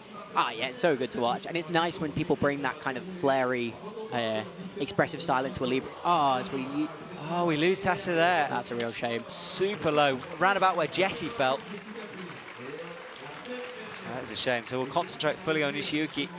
Yeah, sorry, you were saying his style, that flickiness. Yeah, so it's really exciting to watch, but it can be pretty high risk, high reward. It means people move quickly. That can be a form of efficiency, but sometimes it means that they don't find the least powerful method through a section. In bouldering, you're not really worried about how well you make it through a move or how easy the move feels. It's just about getting it done. So once you've got that so ingrained in you, it can be hard to switch back to trying to find the easiest solution every time. It's definitely something that I found that switching from boulder to lead this time, I'm a bit too happy to go for the powerful sequence like I would in a boulder comp, but that's not quite the game, unfortunately.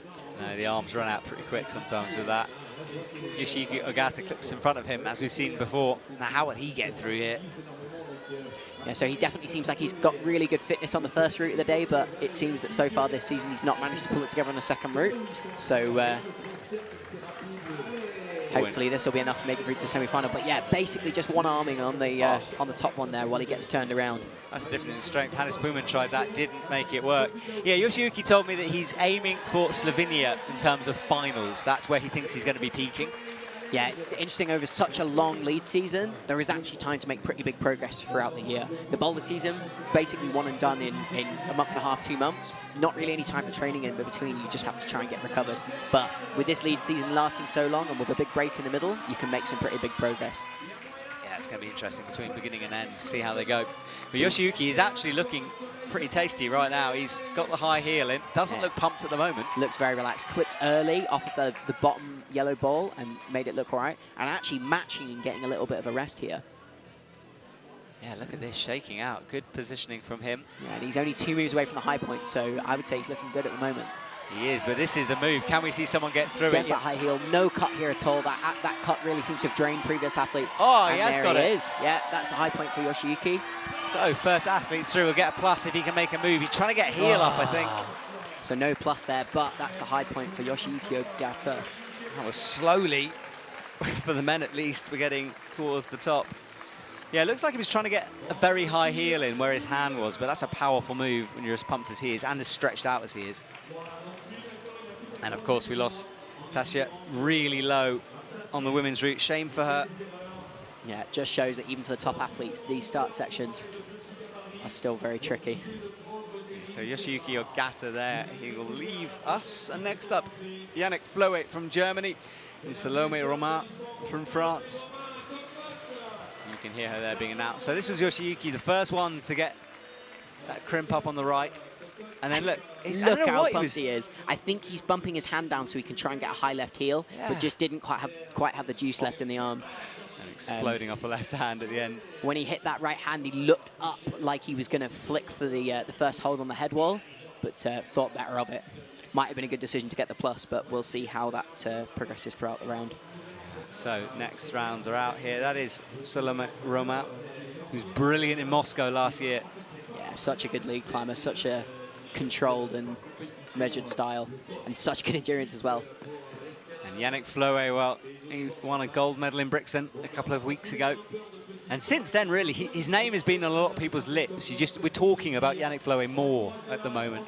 Well, Yannick's been an incredibly strong athlete for a long time and has been getting good results for a while, but it's generally been quite inconsistent. This year, it seems like he's been able to turn that dial just a little bit more, find that little bit of extra strength, and it seems like it's got to the point where he's pretty unstoppable in a lot of situations.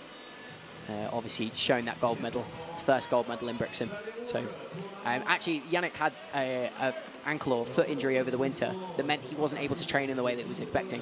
And to be honest, it looks like it's been a positive for him. He's found that extra level of strength, and always seems to be the case that people get some kind of leg injury, they have to focus on training for a little while, they're not able to climb, and then actually they make a big step up. Shauna Coxey, back at the beginning of her career, broke a leg while outdoor climbing, went from somewhat consistent sporadic finalist to winning World Cups every single year. British climber Aidan Roberts broke his ankle a few years ago, and then very quickly transitioned to be one of the best outdoor boulders in the world. It can be a blessing in disguise. You just have to be able to find the motivation for it and keep training. Really interesting there from Alex. So, I mean, what I took away from it is you want to get good at climbing, break your legs at some point. So I'll learn from that. If anyone has a baseball bat, please meet me in the car park after this round. No, but it is amazing. You're right. Looking at, having heard that story and looking at how Yannick climbs, you get that because occasionally he can just campus through a section and he just makes it look like the more efficient way of doing it. Yeah. Just once you've got that extra level of strength, it's just that option opens up, and it makes it so efficient sometimes because there's no time wasted moving the feet around, finding complex positions. You're just straight through, even if it's a little harder. And it looks like it's working for him now as he approaches this high point. Yeah, he is good. He's 1 move away, or 2 moves away from Yoshiyuki and Salome Roma. Looks like he's got a big swing to hold now as he really controls that nicely. And a similar position as well from Yoshiyuki with a foot dropped down already. And so he actually gets the new high point because he decided to go for that plus around the lip. So yeah, we'll see if that score is updated. This is one of those decisions for the judges, as we said. Salome Roma is doing really well. Not dramatic, just cruising through. No, constant tempo, gaining height all the time, making moves. Snatching though now at this clip, twice she reached down. And it's not a big mistake, but that sort of thing can start to add up throughout the climb.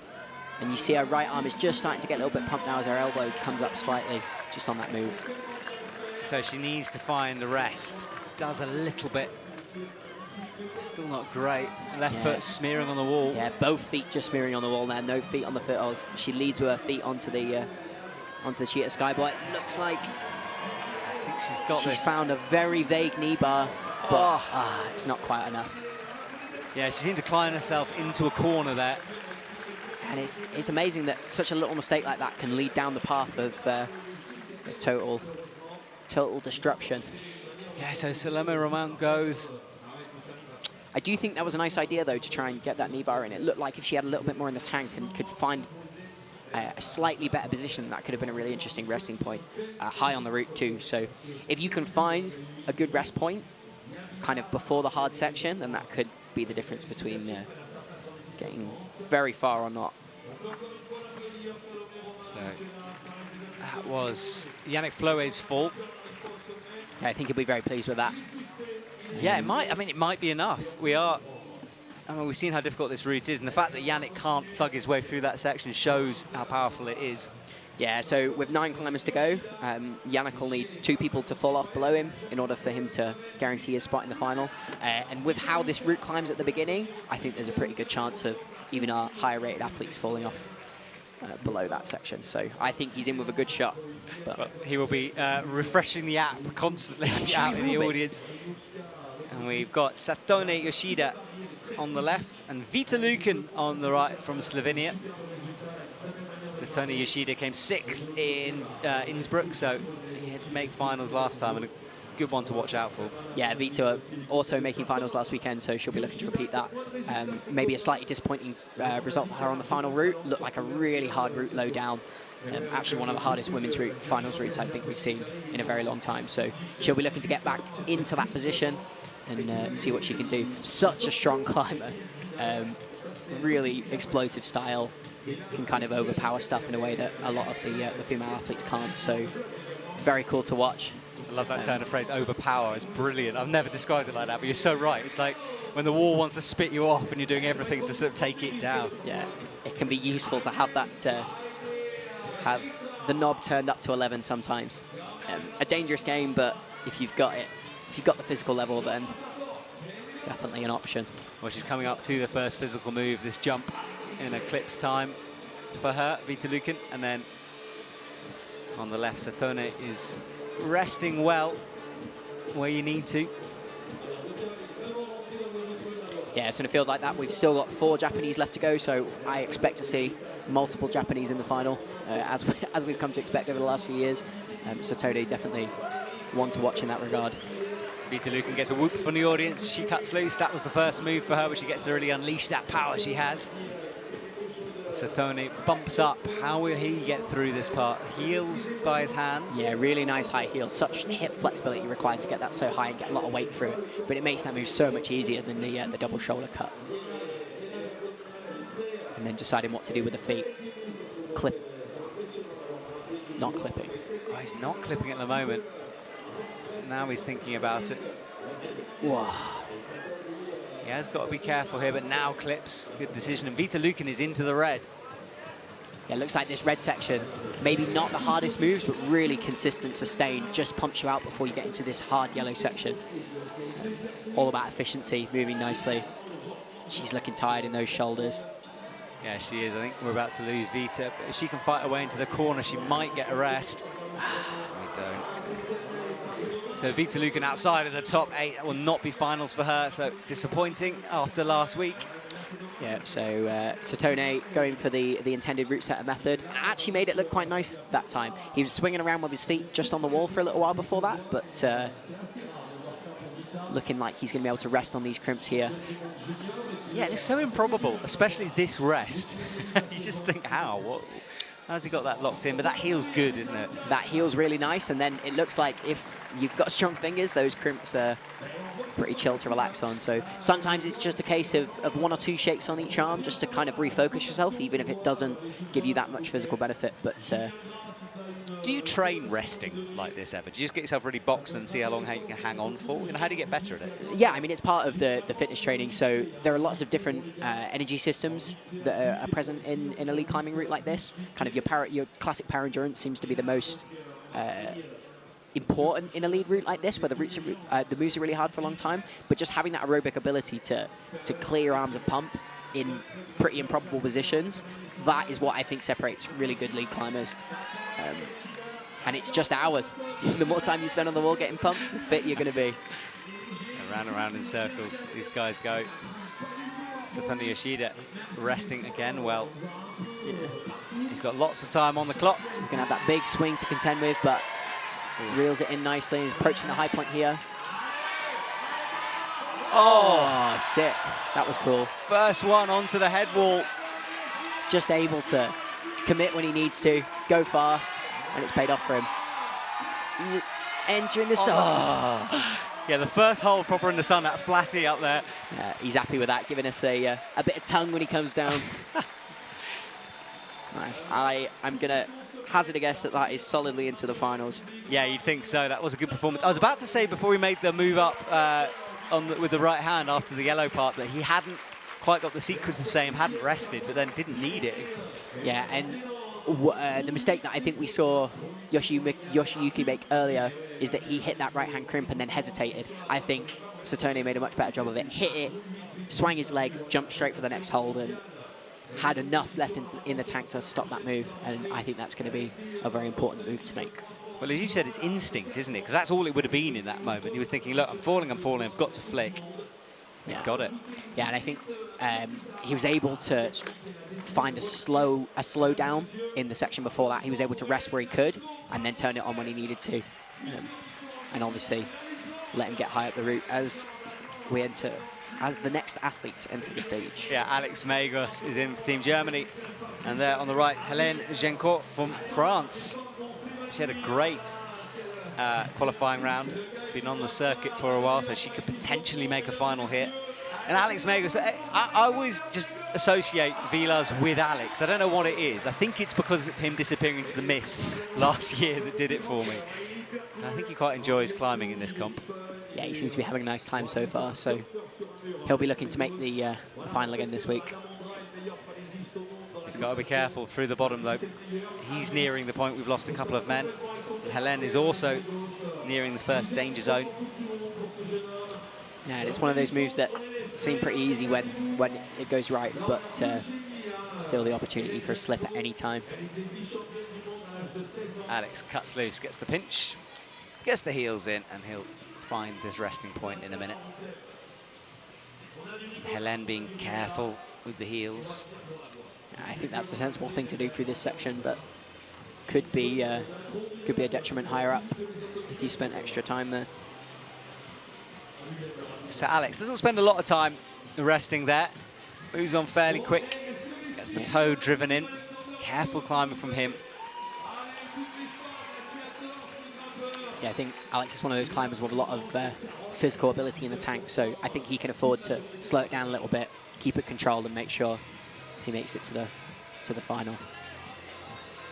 Oh, having to bring that left foot out and back to get his weight in the right place. Yeah, a cross between the slightly easier method where you can put the heel on and just jumping for it. He did manage to keep the foot on, but required a lot of tension. Definitely still a tricky move. Hélène's also doing well. Oh, Alex cutting loose again on the left. Watch him here. This is the hard part. I think he's going to do this left-hand drop-down move. He's put his foot back out left, which is really nice. Lets you wind yourself out to the right without having to swing the toes up in advance. Now that's interesting. He was trying to get a toe hook in. Yeah, it looks like he's searching for a rest here. But actually has gone into the intended sequence, which we're actually seeing more and more as the round progresses. Just lose him on that move. It looks like you get so wide that it's hard to generate out of that wide of a position, and the foot's so bad. There's a little teeny tiny foothold just on the corner of that pink volume, but obviously wasn't enough for Alex that time. It seemed like he got caught in between two minds there, two different sets of beta. But look at this knee bar for Hélène. That's the first time we've really seen someone nail it, get it in like that. Yeah, we've seen people try, but that looks like the first time anybody's going to be able to get something out of it. She looks like she's making those moves much chiller. Whether or not she'll be able to take good rest out of it, I don't know, but it does look like she's getting something back. So just anything at the end of that kind of physical sustained section could be enough to keep the pump at bay. Yeah, she's doing well, so we could see a high point here. She's coming into 7th, got a long way to go, of course, and this is really the first crux of the move, getting out of this corner into the yellow slopers. So Hélène qualified in 8th place, so any athlete that we see make a high point from this point on will be guaranteed a finals position, but that foot slip not going to help her in that campaign.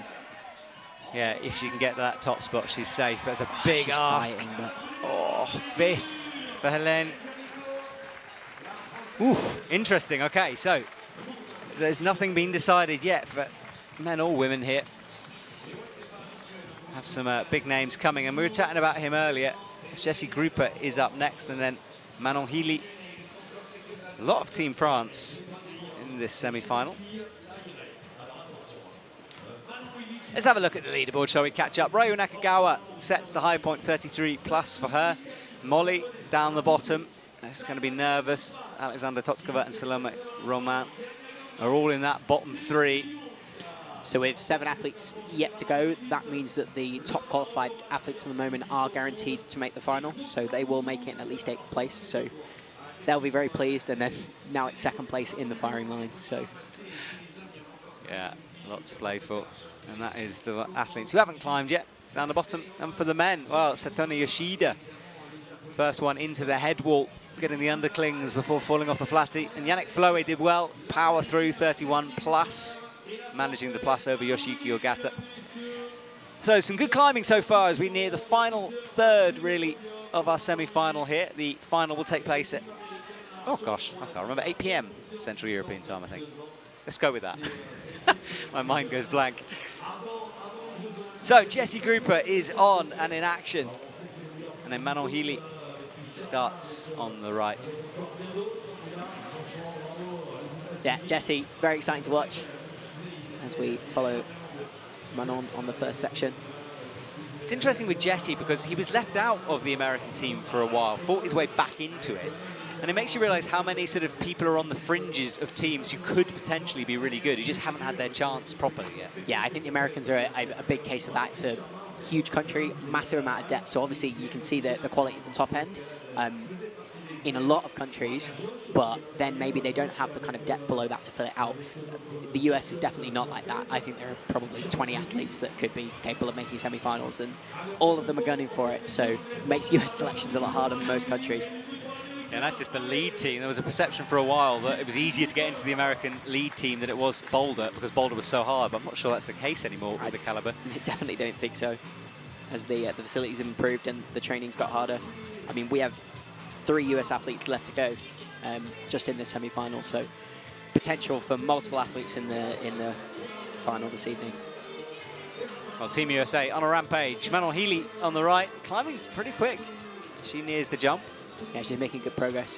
She's just about to go for this committing jump move. So good holds, long way. Yeah, Setting exactly herself that. up. There it is, no hesitation. I don't think we've seen anyone drop that move. As you said, if you commit to it, it's okay. Yeah, I think there have been a couple of athletes that have fallen, but it looks like they've not given it their full beans. Yeah. And Jessie on the left gets his that left toe we've seen Alex and everyone else really before get. Yeah, so Jessie is a super typical lead specialist. Climbs slowly, controlled. As you see there, he's looking around at the clock, worried about time already. If he gets to 6 minutes, I'll be very impressed, but he's going to take a little bit of chill here. But he's just able to grind the moves out, make them controlled, and just rely on his fitness to get him as far as possible. And the fight he can get at the end, it's pretty cool to watch. Innsbruck semi-final is probably one of the standout performances that I've seen all year. He was just able to keep moving. I was crazy watching that. Yeah, go back and see that if you haven't, because that was really cool. Manon Healy's also got the knee bar, or did she? Not the knee bar, but yeah, I don't think so. But she's got a nice heel here. She's going to make these moves a little chiller, but she's got here a really good time. But can she unwind through this sequence now? Shaking out, micro shakes between moves. I'm going to turn this back around. Looks like a really powerful release, and then get the foot out in front. And that left crimp on that left yellow crimp just at the start of the yellow section is so poor. It looks like you've got to do such a big move up off it. The weight is high. She's done that move.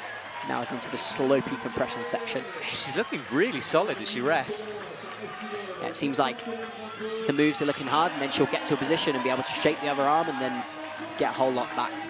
Obviously very fit. To bump again. Oh, losing her on the same move that we've lost quite a few athletes on so far. Yeah, very physical sequence through there with bad feet. And Jessie Gruber, as you said, slow pace, but he's still there. Yeah. And drops down. Yeah, it looked like he was eyeing up the route setter's intended sequence to start with, and now he's coming back to go for the sequence that we've seen a lot. Yeah, the big bump up. Here he goes. Definitely think this favours the slightly taller athlete. Obviously a very long move, but a really good heel to be able to pull out. That's an awkward clip, though. He makes it work with the heel in. Yeah, I think double heels at this point is taking a little bit of weight and allows some athletes to rest. And he's doing just that, taking a little bit of a rest here. Again, Jessie, again, checking the clock. Got his eye on it. Yeah, I wonder if he's looking around at the clock to kind of time his rests. So say he plans to rest for about 30 seconds in somewhere. That's what he does during his training. So maybe he's using that to judge when to stop and when to move again. So you guys know your ideal point for, like, let's say your mid-range boxed. Do you know kind of time-wise how long you need to wait, or does it just depend? So for me, and I think most athletes, it ends up being quite an instinctual thing. When you've done a lot of routes, you can kind of feel when you're not getting anything back anymore, and you don't want to stay there any longer, otherwise you're just going to start to get more tired. So I think it's about nailing that point, and all of that is just experience, being pumped a lot and climbing a lot of routes, which Jessie has done. Yes, and he did make the decision to go forward, and it's looking good at the moment. Needs this high heel in. High heel. Slow and steady, consistent tempo, approaching the high point. Yeah, Jessie's looking good. There is the leaderboard. He's in 10th changes that heel to a toe, which is going to make this swing a lot less. Oh, nice. Goes to the hold around the lip. Suddenly that move is beginning to look possible, isn't it? But he's managing to slow this. Satone really jumped for this, but he's managed to slow it down with a high foot. This is this thing he does where it just goes on forever. Look, he's found another rest. He looks pumped. I'd say his elbows are up, but I predict more moves in his future. So able to find a really nice drop knee rest. Oh, I mean, look at it. Shouldered over. Oh, this is the move. And he gets it. So now he needs to get the plus. Yeah, so this is a high point for Jesse Gruper. And he's got his heel up and chilling. That's a cool position. And he's side. Yeah, I think he knows what he's done here. So Jesse Gruper towards another final he goes. And now for the first time, we get to see the top section. Yeah, and I think we're going to see a lot of it. He is looking like he's managed to get a lot back on that rest. As here he goes. Right hand up and over. Rely on those feet. Yeah, lay backing now. Pressing up towards those two opposed half moons. Look at that footwork as he crosses the left foot under. Oh, that was very tidy. I like that a lot. Come on, Jesse. I mean, he is uber pumped right now. He's still got the brain power to do this. Well, is he maybe pumped? not. Doesn't look like it. No, this is it. He's just every move he's fighting on, but maybe he's just not. I think he's going to the top here. Alex is called it. In front. Got to get this clip back in behind him, and then there's this half moon Rock City shape that he's going to have to press up into. He's a couple of moves from the top here. Yeah, just a foot slip. The foot bop. Well, not quite at top, but very close from Jesse Gruper. Yeah, he's obviously in very good shape. Swiss crowd loving that. And we'll see him again in the finals this evening. Hoping for more fight like that.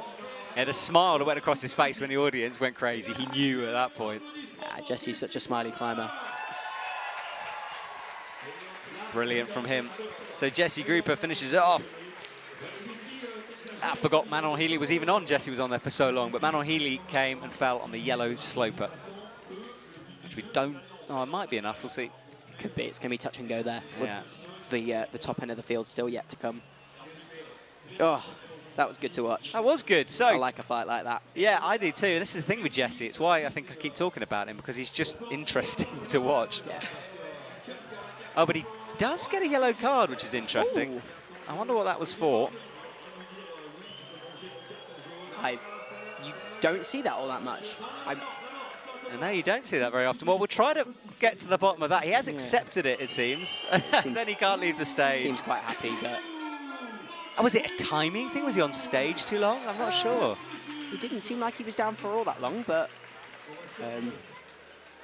yeah, we'll try and find that out for you, but... Yeah, we will. All the officials aren't looking our way currently. I mean, they are doing their job, so it's fair enough. But when we can catch one's eye, we will. Anyway, this was the climb for him. He swung out. And this is Manon Healy's fault. Just losing it there. Looks like such a powerful compression move. You have to have a little bit left in the arms in order to compress between those two. That was his fall on the dishes. So great from Jesse. And now we move straight on. Taisei Homa from Japan and Natsuki Tani, also from Japan. Two teammates will be against each other. Well, not against each other. You know what I mean. Climbing with each other. No duel. Yeah. No duel. Good format, though. So they're both making good progress through the white section. Yeah, Taisei Homa. It's really physical, that bottom part. You don't realise, but the twisting that you have to do, especially on the shoulders. Yeah, those pinches that he's on right now are not great holds. Just having to relax on them, focus into the root. Doesn't look sketchy necessarily, but it does look quite powerful. Yeah, especially that sort of low pinch they have to catch suddenly.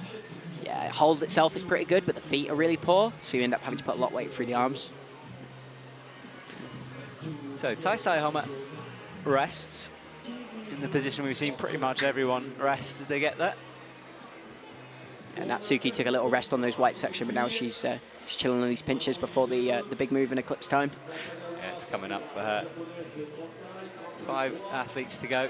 And the audience has settled down to the sun, in the sun.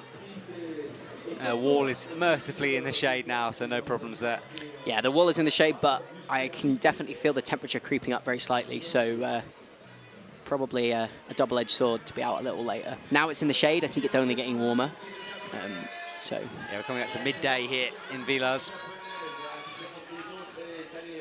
Jesse Grouper, just to let you know, is down taking photos with people. He doesn't look too upset by that yellow card. We still don't know exactly what happened with that one, but we will endeavour to find out.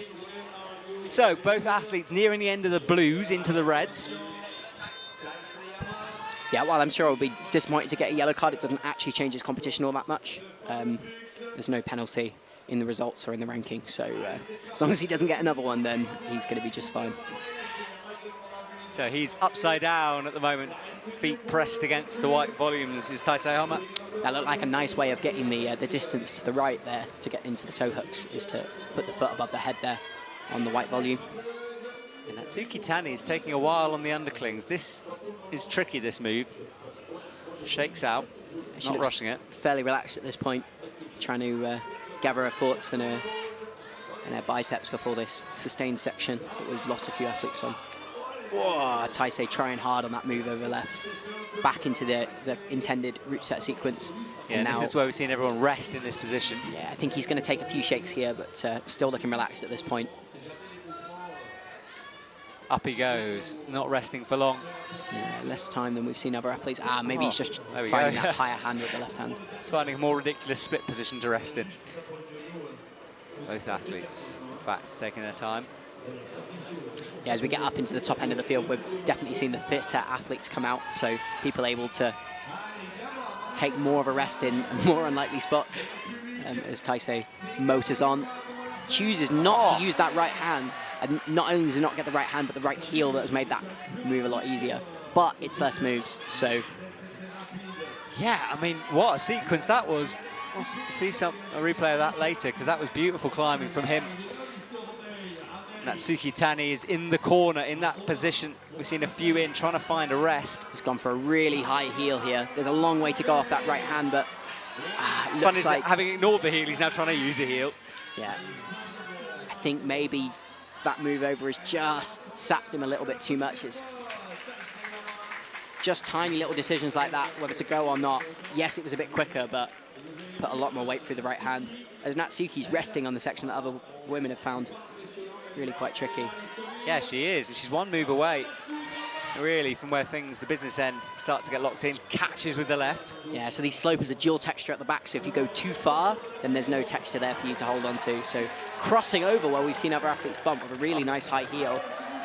Tricky release now, but she's about to get into this sloper. Second position. I said it all changes around there. It's amazing the difference. She went from 7th to 2nd just on that hold.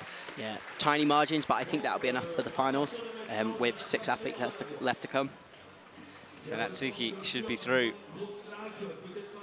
Taisei Homa, maybe not. Have to wait. And do download the IFSC app if you haven't. It's free, and you can keep updated with all the action and look back on previous rounds as well. So it's a good resource for your climbing geeks out there, and also just people like me who want to find out what happened, the story, the journey of it.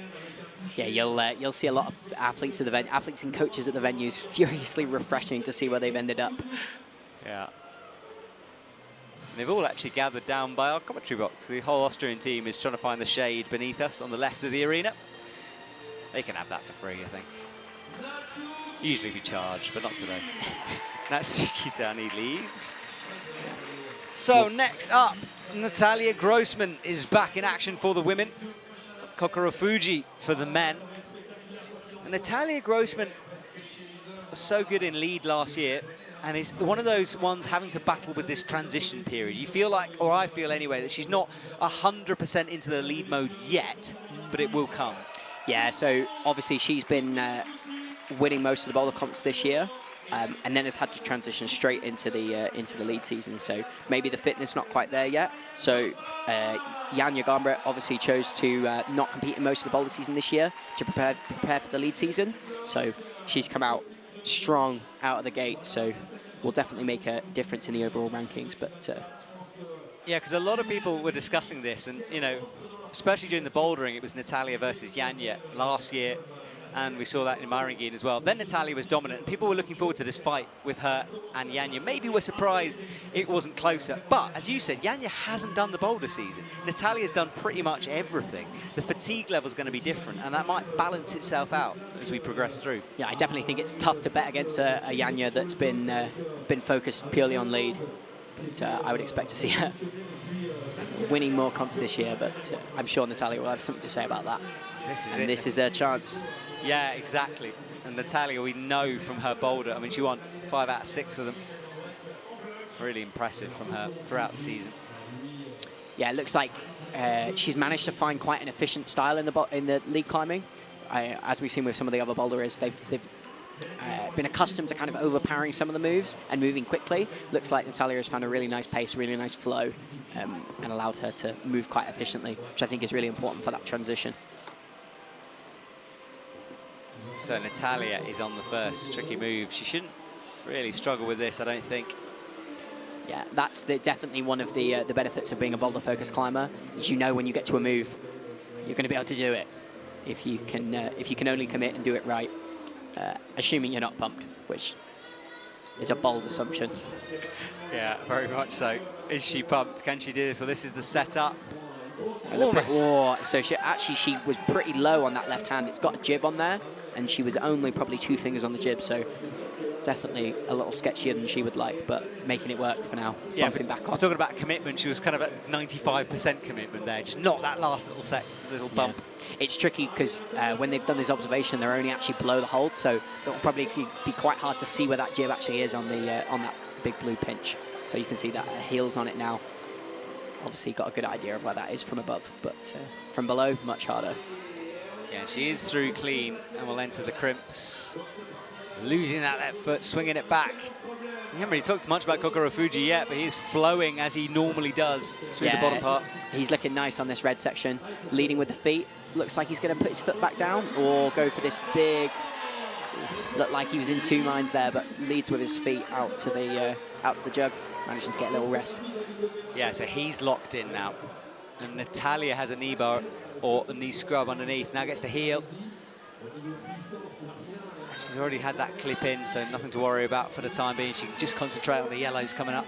Yeah, Kokoro getting a little bit tied up on that section. Chose to go right hand again to what we've seen as the root setter sequence. Oh, he's having to snatch it. Yeah, he's fighting there. He made it through, but that looked hard. Hopefully he can find a rest here on these heels.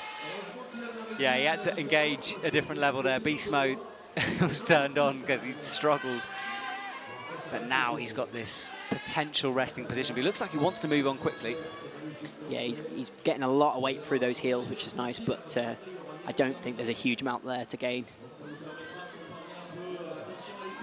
So he's making it work. Yeah, Natalia Grossman is nearing really where this final is decided for the women at the moment. Yeah, into this compression section on the yellows. Really bouldery move as we lose Kokoro on the left. Yeah, I think it was burning out after those mistakes down low. Yeah. So here's she's going to need to make this move if she wants to make the final. Oh! Okay, well this is, I mean, she's 7th. It's going to be right, no, bumped up a bit into 6th. She will probably get the plus here, actually, and go up to 3rd. There it is. Actually, despite, she'll probably be a little disappointed with that, but I actually think she's safe for the final, so we'll get to see her again this evening, and she'll have another chance to make it onto the head wall. Well, Natalia cutting things close. She looks up again. Right, so Natalia Grossman is done. Kokoro Fuji won't make finals. Sean Bailey is up next for the men, and Yanya Gombret for the women. She's out. As we clear our stage. Yeah, so Yanya qualifying in 4th place, which is lower than we would normally expect, but she just had a slip at the top of one of her routes yesterday. I'm sure we'll see her make up for that very shortly. It's hard. I try not to sort of, well, let's look at this before we talk about her, because that was Natalia falling on the yellows, 3rd for that. And Kokoro Fuji couldn't recover from the little mistakes down low, and he falls fairly early for the men. So yeah, I try not to overhype Yanya, because I feel like everyone is putting so much pressure on that lady, and yet it's difficult not to. That's my excuse. She's able to deliver despite the pressure, week in, week out, and I think that's what makes her as good as she is. Like, it's pretty hard to bet against her, especially in the shape that she seems to be in. And with another hard semi-final route, I think we're going to be able to see her perform at her best. Nobody's even made it very far onto the head wall yet, so it would be very interesting to see how she gets on as she gets started on the right. So Yanya will have to keep it together. Even she needs to climb higher, obviously, and Sean Bailey on the left. I remember him sitting in the throne last year on the Innsbruck, on the Villars stage. Yeah, they got the throne again this year. I haven't been able to see it so but far. I really hope they do. That was one of my favourite moments. I hope they bring it out for the final. That'd be great. It was weird, but I loved it. So Yanya is fast through the bottom. She changed her style in Innsbruck for the finals. Much slower, much more controlled through the bottom. She knew how hard that was. But then the second she got through the high point, it was like Yanya's back, and she just unleashed. Yeah, I think that start of the route was actually really hard. Obviously, we lost a lot of athletes low down, much lower than we would normally expect on a finals route. I think it was just because it was dead hard, and Yanya could she has the experience to tell that. Obviously, she didn't know where people were falling off in the final, but if there's not very long in between the climbers, then you know they've not got very far. So definitely extra control, and then when it was time, turn on the gas. Yeah, pedal to the metal. It was pretty brilliant. Good to see her back. Well, she's almost static her way through the jump. Yeah, no hesitation there. And resting, getting that clip in above her head before she goes into those slotted crimps. Yeah, Yanya looking good. And Sean Bailey rests where we'd expect on the left. He's got a nice little frog on that pinch with the heel and the left foot. He's a flexible climber, is Sean Bailey. Finds good resting positions. Yanya reaches out. She's nearing the initial crux here. Good footwork as she stands up on her tiptoes to get the left hand in. Strong position from her. Just 2 points of contact on the wall, making that clip. Yeah, moving quickly and efficiently though. She's not really had any hesitation yet, so making good progress in a short amount of time. She is, and she's nearing the business section. Meanwhile, Sean Bailey crosses through down low from the slopers. He took a nice long rest at the bottom of the blue volume. His foot's just left. And is now getting set up for this powerful section. Clipping early off the sloper, which is definitely interesting. Poor left hand, definitely a lot better. A lot worse than the right hand that he's now on, relaxing in. You can see him shaking that left out. Dropping down. Swinging his feet ahead, kicking off the Jiltex and getting a little bit of extra swing and sinks it in. So he'll rest again. Yanya is in the corner as well, feet high, pressed against the wall. She goes for the crimp. So just at the end of the red section, coming into this this crucial yellow section. Poor crimp out left and then into a compression section on slopers. Sean isn't looking comfortable. Did a very similar to move to Kokoro Fuji as well. Looks like a much more powerful way of doing that beater, but once you've got the holds, it seems a bit more relaxed. You can get that heel in and kind of sink down underneath. Sean's so fit, will be able to recover a little bit in this position with the double heels. Yanya doing what she needs to do. Yeah, in 10th currently. The next 2 holds important. Yeah, I think she's going to need to fall on the same move as Natalia if she wants to make the final or surpass it. And that's that bump out right to the furthest sloper. Well, she wants hard moves and routes. Is this a tricky one for Yanya Gombret? She's resting where no one else has. Yeah, clipping on one of the worst holds that we've seen so far on the route. A little slower than she would like, but that's the final. Ooh. As we lose Sean on the left, that won't be enough, I don't think. No, it's not enough for Sean. Yanya keeps going, though, nearing Brooks' high point. Sorry, Nakagawa's high point. Yeah, managing to rest here. It'd be interesting to see where she clips, whether she clips before the big move to the pocket or afterwards. Into the pinch and into the lead. Yeah, this crimp, this is where Nakagawa clipped from. Yanya going straight up to the pocket. Looking relaxed. Now she's on that head wall. So you can see the angle change where her foot is. That actually is the transition into the head wall. It's slightly less steep than the bit below. So as we saw Jesse resting earlier when he reached around the head wall, able to find a little rest as she sits on that slopey dish. Yeah, looking very relaxed in the most pressurized point of climbing. You're on the high point semi-finals. Everyone's gunning for those 8 spots. And Yanya, look at that unique resting squats right down really on the right. Cool. she's able to get a lot of weight off of her arms through that perched foot, and looking quite chill. So yes, she is. I hope there's some hard moves to come. That's such an interesting resting point. That's a good one to learn for anyone wanting for tips. Really bad, that left hand on the black and mint Rock City. So Yanya's into the head wall. Can she finish it off? Cuts loose, swinging. So great to see her unleash when she knows she's done enough. Feels like she switches off the limiter and just climbs totally free. So good to see her climb like this. Yeah, and it's a very good hold she's on now. Awkward position, but she is finding this top section pretty easy. He's not so good, and there she goes to the top. Just held the swing, slightly overcooked it, but yeah. Well, what else to say? I've just run out of things. Villars crowd very psyched with that. It's just amazing. It seems like she's climbing at 75% until the crowd tells her she's at the high point, and then she just goes full Yanya. Yeah, generally goes to the top. It's a different method with her. You worry, obviously, that it might change her style, and yet she seems to have made tweaks during the off-season that are working here. And during the training time, during Boulder, when everyone else was competing. Yeah. Yeah, hard to bet against her for this competition today and for this season. That was the final clip. No feet, don't need them, one arm. Fair play.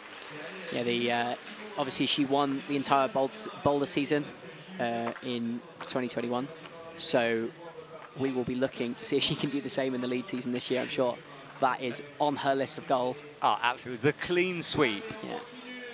I think we're going to see her devastated if she doesn't win. This is only my prediction anyway. I think, yeah, as you said, like it will be a goal. It will be on a list somewhere. Yeah. But this lady might stop her. Seon-So is out from South Korea. She had a very good boulder season, considering it wasn't really her thing. Yeah, it seems like she's really made some massive improvements in the bouldering over this year. She obviously won some League World Cups last year, so it's obviously one to watch out for this year, but always seemed like her weakness was on the sort of harder moves when the bouldery style was required, and it seems like that's the thing she's gone away and worked on. And from watching her in training over the last couple of weeks, it seems like she's not lost any of the endurance that she's kind of known for. So it'll be very interesting to see how she gets on over the next few comps. Yeah, she was another athlete who didn't really rest on the semi-final route last week. So Seon-So is underway. She did say she was feeling tired, though, after that Innsbruck marathon. So let's see if she's recovered. Yeah, for the climbers who went through 6 rounds, qualifiers, semis and finals in both lead and boulder in about 4 days, that is such a thing to recover from. And it's something that not all of the athletes here are contending with. So let's see what improvements she's made over this week and whether she's been able to recover nicely after Innsbruck. And then on the left, Luka Potica from Slovenia, a man who is consistently in the top 5.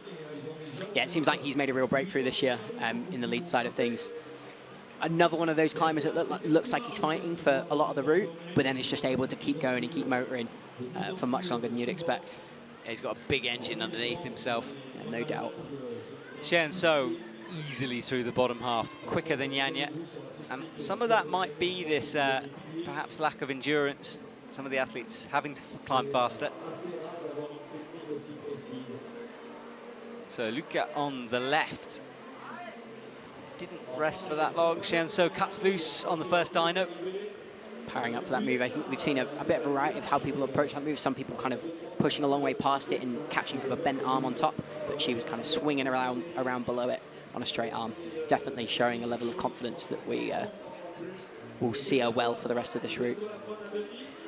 So Seon-So is through. She will take a moment before the red. As we know, that's hard. Luka got this nice high heel in, made that move up to the sloper a little easier. Yeah, after Victor's pop on that heel, I thought we'd see more athletes doing that and having a similar kind of swing, but... Yeah, so it's actually coming up after he does this punch up to the red, get that high left heel on the sloper. Look like what we saw Menchie do it as well and make it look really nice, but it looks like most people are choosing to lead with the feet and clip later on. Yeah, that is the foot first move. And then you get your foot where your hand is. Oh, but he just reaches his toes so out. Strong. Obviously really great core strength and the length in his legs to get it in nice and easily. Yeah, it's moves like that where you realise his core strength, because that is, I mean, try it on a bar at home. if you're watching that, try kind of a lever move and you'll see how difficult it is, and imagine it after all that. Yeah, especially twisted through on the arms like that, it's really hard to generate any force out of a twisted position. So to just put his foot out there without too much effort was obviously got the strength. So I think he's the sort of climber that you don't see the strength until it's required. And I think that's what makes him really good on the lead route, is that he's able to climb at 90% the whole time and never really tax himself. And then he's got that top end that he can bring out when he needs to. And I'm sure we'll see him pulling that out in the next few moves. And he is doing well, grinding through. Xianso is speedy as well. She enters the yellow slopers. So Luca getting that high heel and staying relaxed. And approaching the point that he's going to need to make the finals. Yeah, he's coming up to it, creeping up. But and he no. moves it out left, tries to keep the heel in, and just looked like it's held him back a little bit, stopped him getting the full distance. Didn't Tell you quite what, get there. if you're Paul Gempt right now, sitting in 8th position, you might fancy your chances. We haven't seen a male athlete get into that, really, the top 5, 6 for a while. Yeah, I think he'll have probably written off his chances about 20 minutes ago. And now it's possible that he'll be sweating. But I'm not sure that with Colin Duffy and Ow as well. yeah, to come, then we're going to... oh, it's Chaehyun. Yeah, she's Easily doing, into that top section. yeah, she's going for Yanya's top, isn't she? And that's her safely through to the final, though. So we'll see her this evening, but let's see what she can do on this route. Reaches up for that pocket, and this is where Yanya rested on that high foot there. Looked like she's able to do about the same thing. She's looking pretty chill. Yeah, Yanya seemed to get so much back that the top part didn't look particularly difficult from her. Definitely able to move a lot of flair up there, so see if Chaehyun is able to do the same. And exactly the same resting position, actually, with the left foot down low, taking a lot of weight off, and then perched on that high right foot.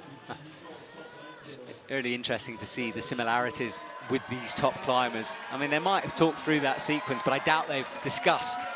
Oh, just loses it on that pinch. Yeah, Like, she rested less time than Yanya, maybe more fatigued, but yeah, I think Yanya at that point was just able to punch in a way that maybe she had the confidence that Chaehyun didn't. yeah, she took the classic Yanya swing move when Yanya did that. Stops the barn door. So Xianso will be in the finals, and we've just got 4 athletes out, 2 for the men, 2 for the women. So if you're just joining us, you've missed a great semi-final. I'm here with Alex Waterhouse in the commentary box, who's giving his normal expert analysis of the routes and the athletes themselves. Yeah, it's been a good set of routes, actually. It's given athletes the opportunity to do some slightly different things, and it's not been wildly different, the sequences, but I think the specifics have been pretty important this time.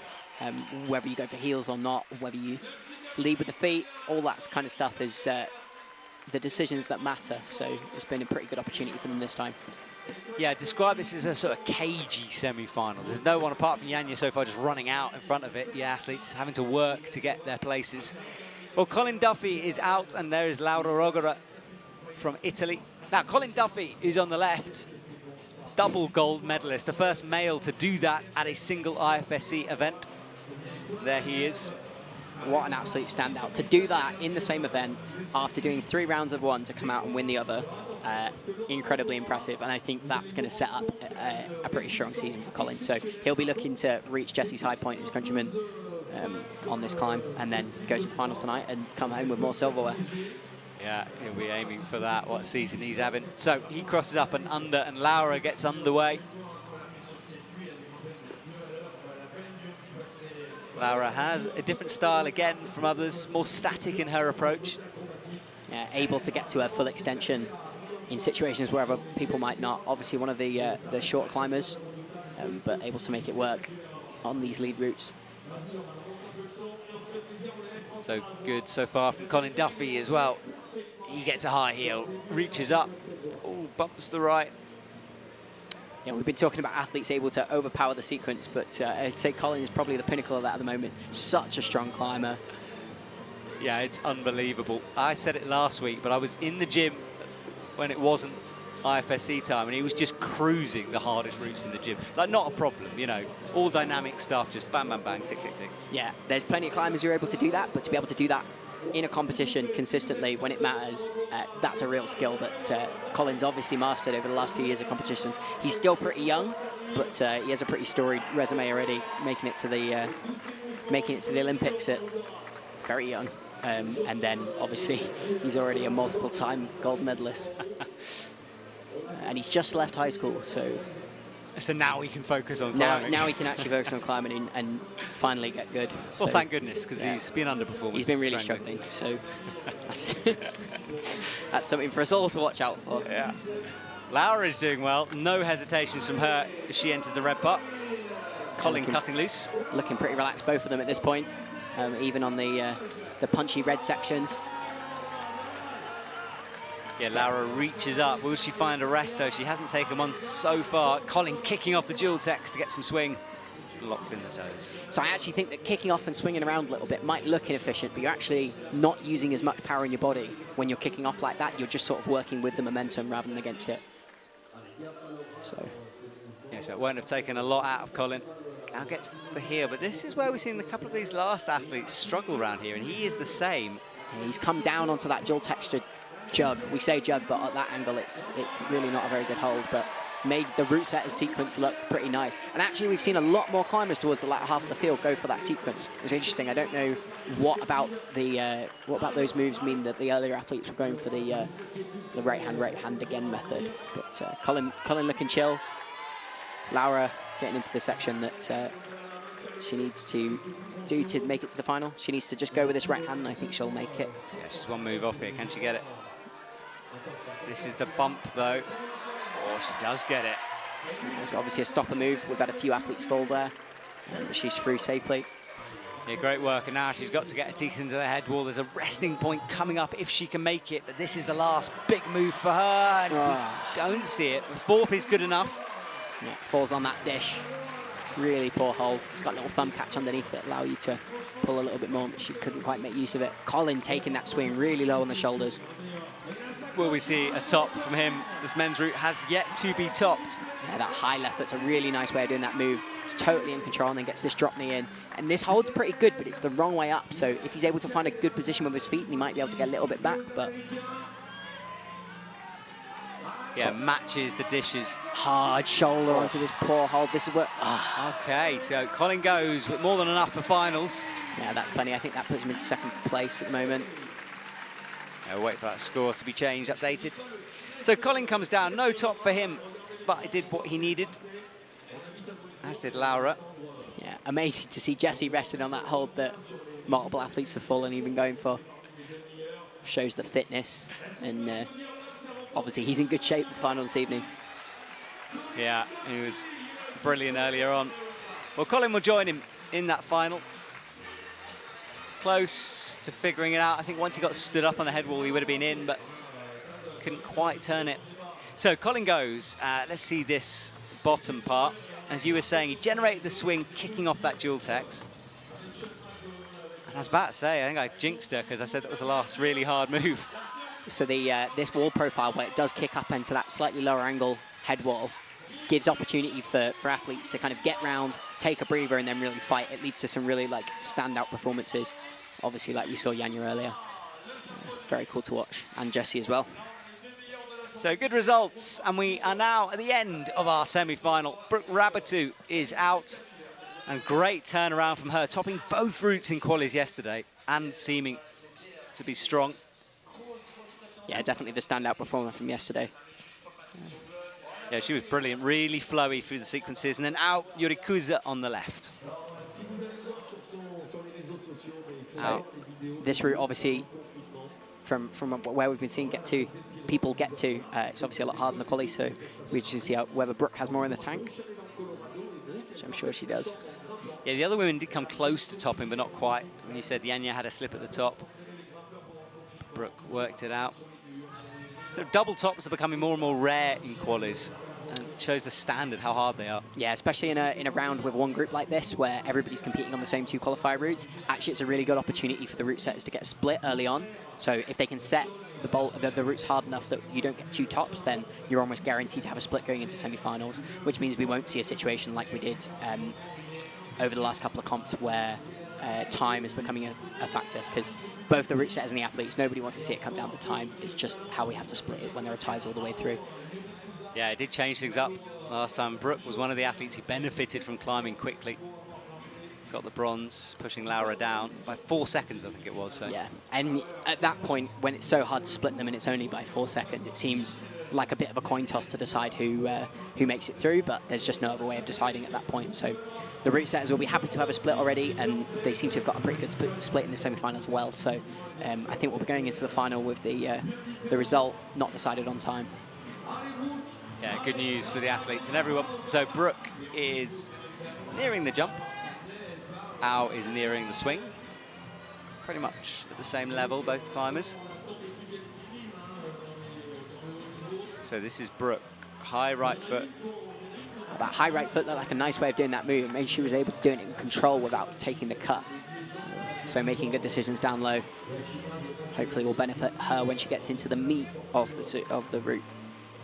Yeah, which is coming up for her soon, so she's got to save something. Al, meanwhile, gets the heel in, looking very relaxed, upside down.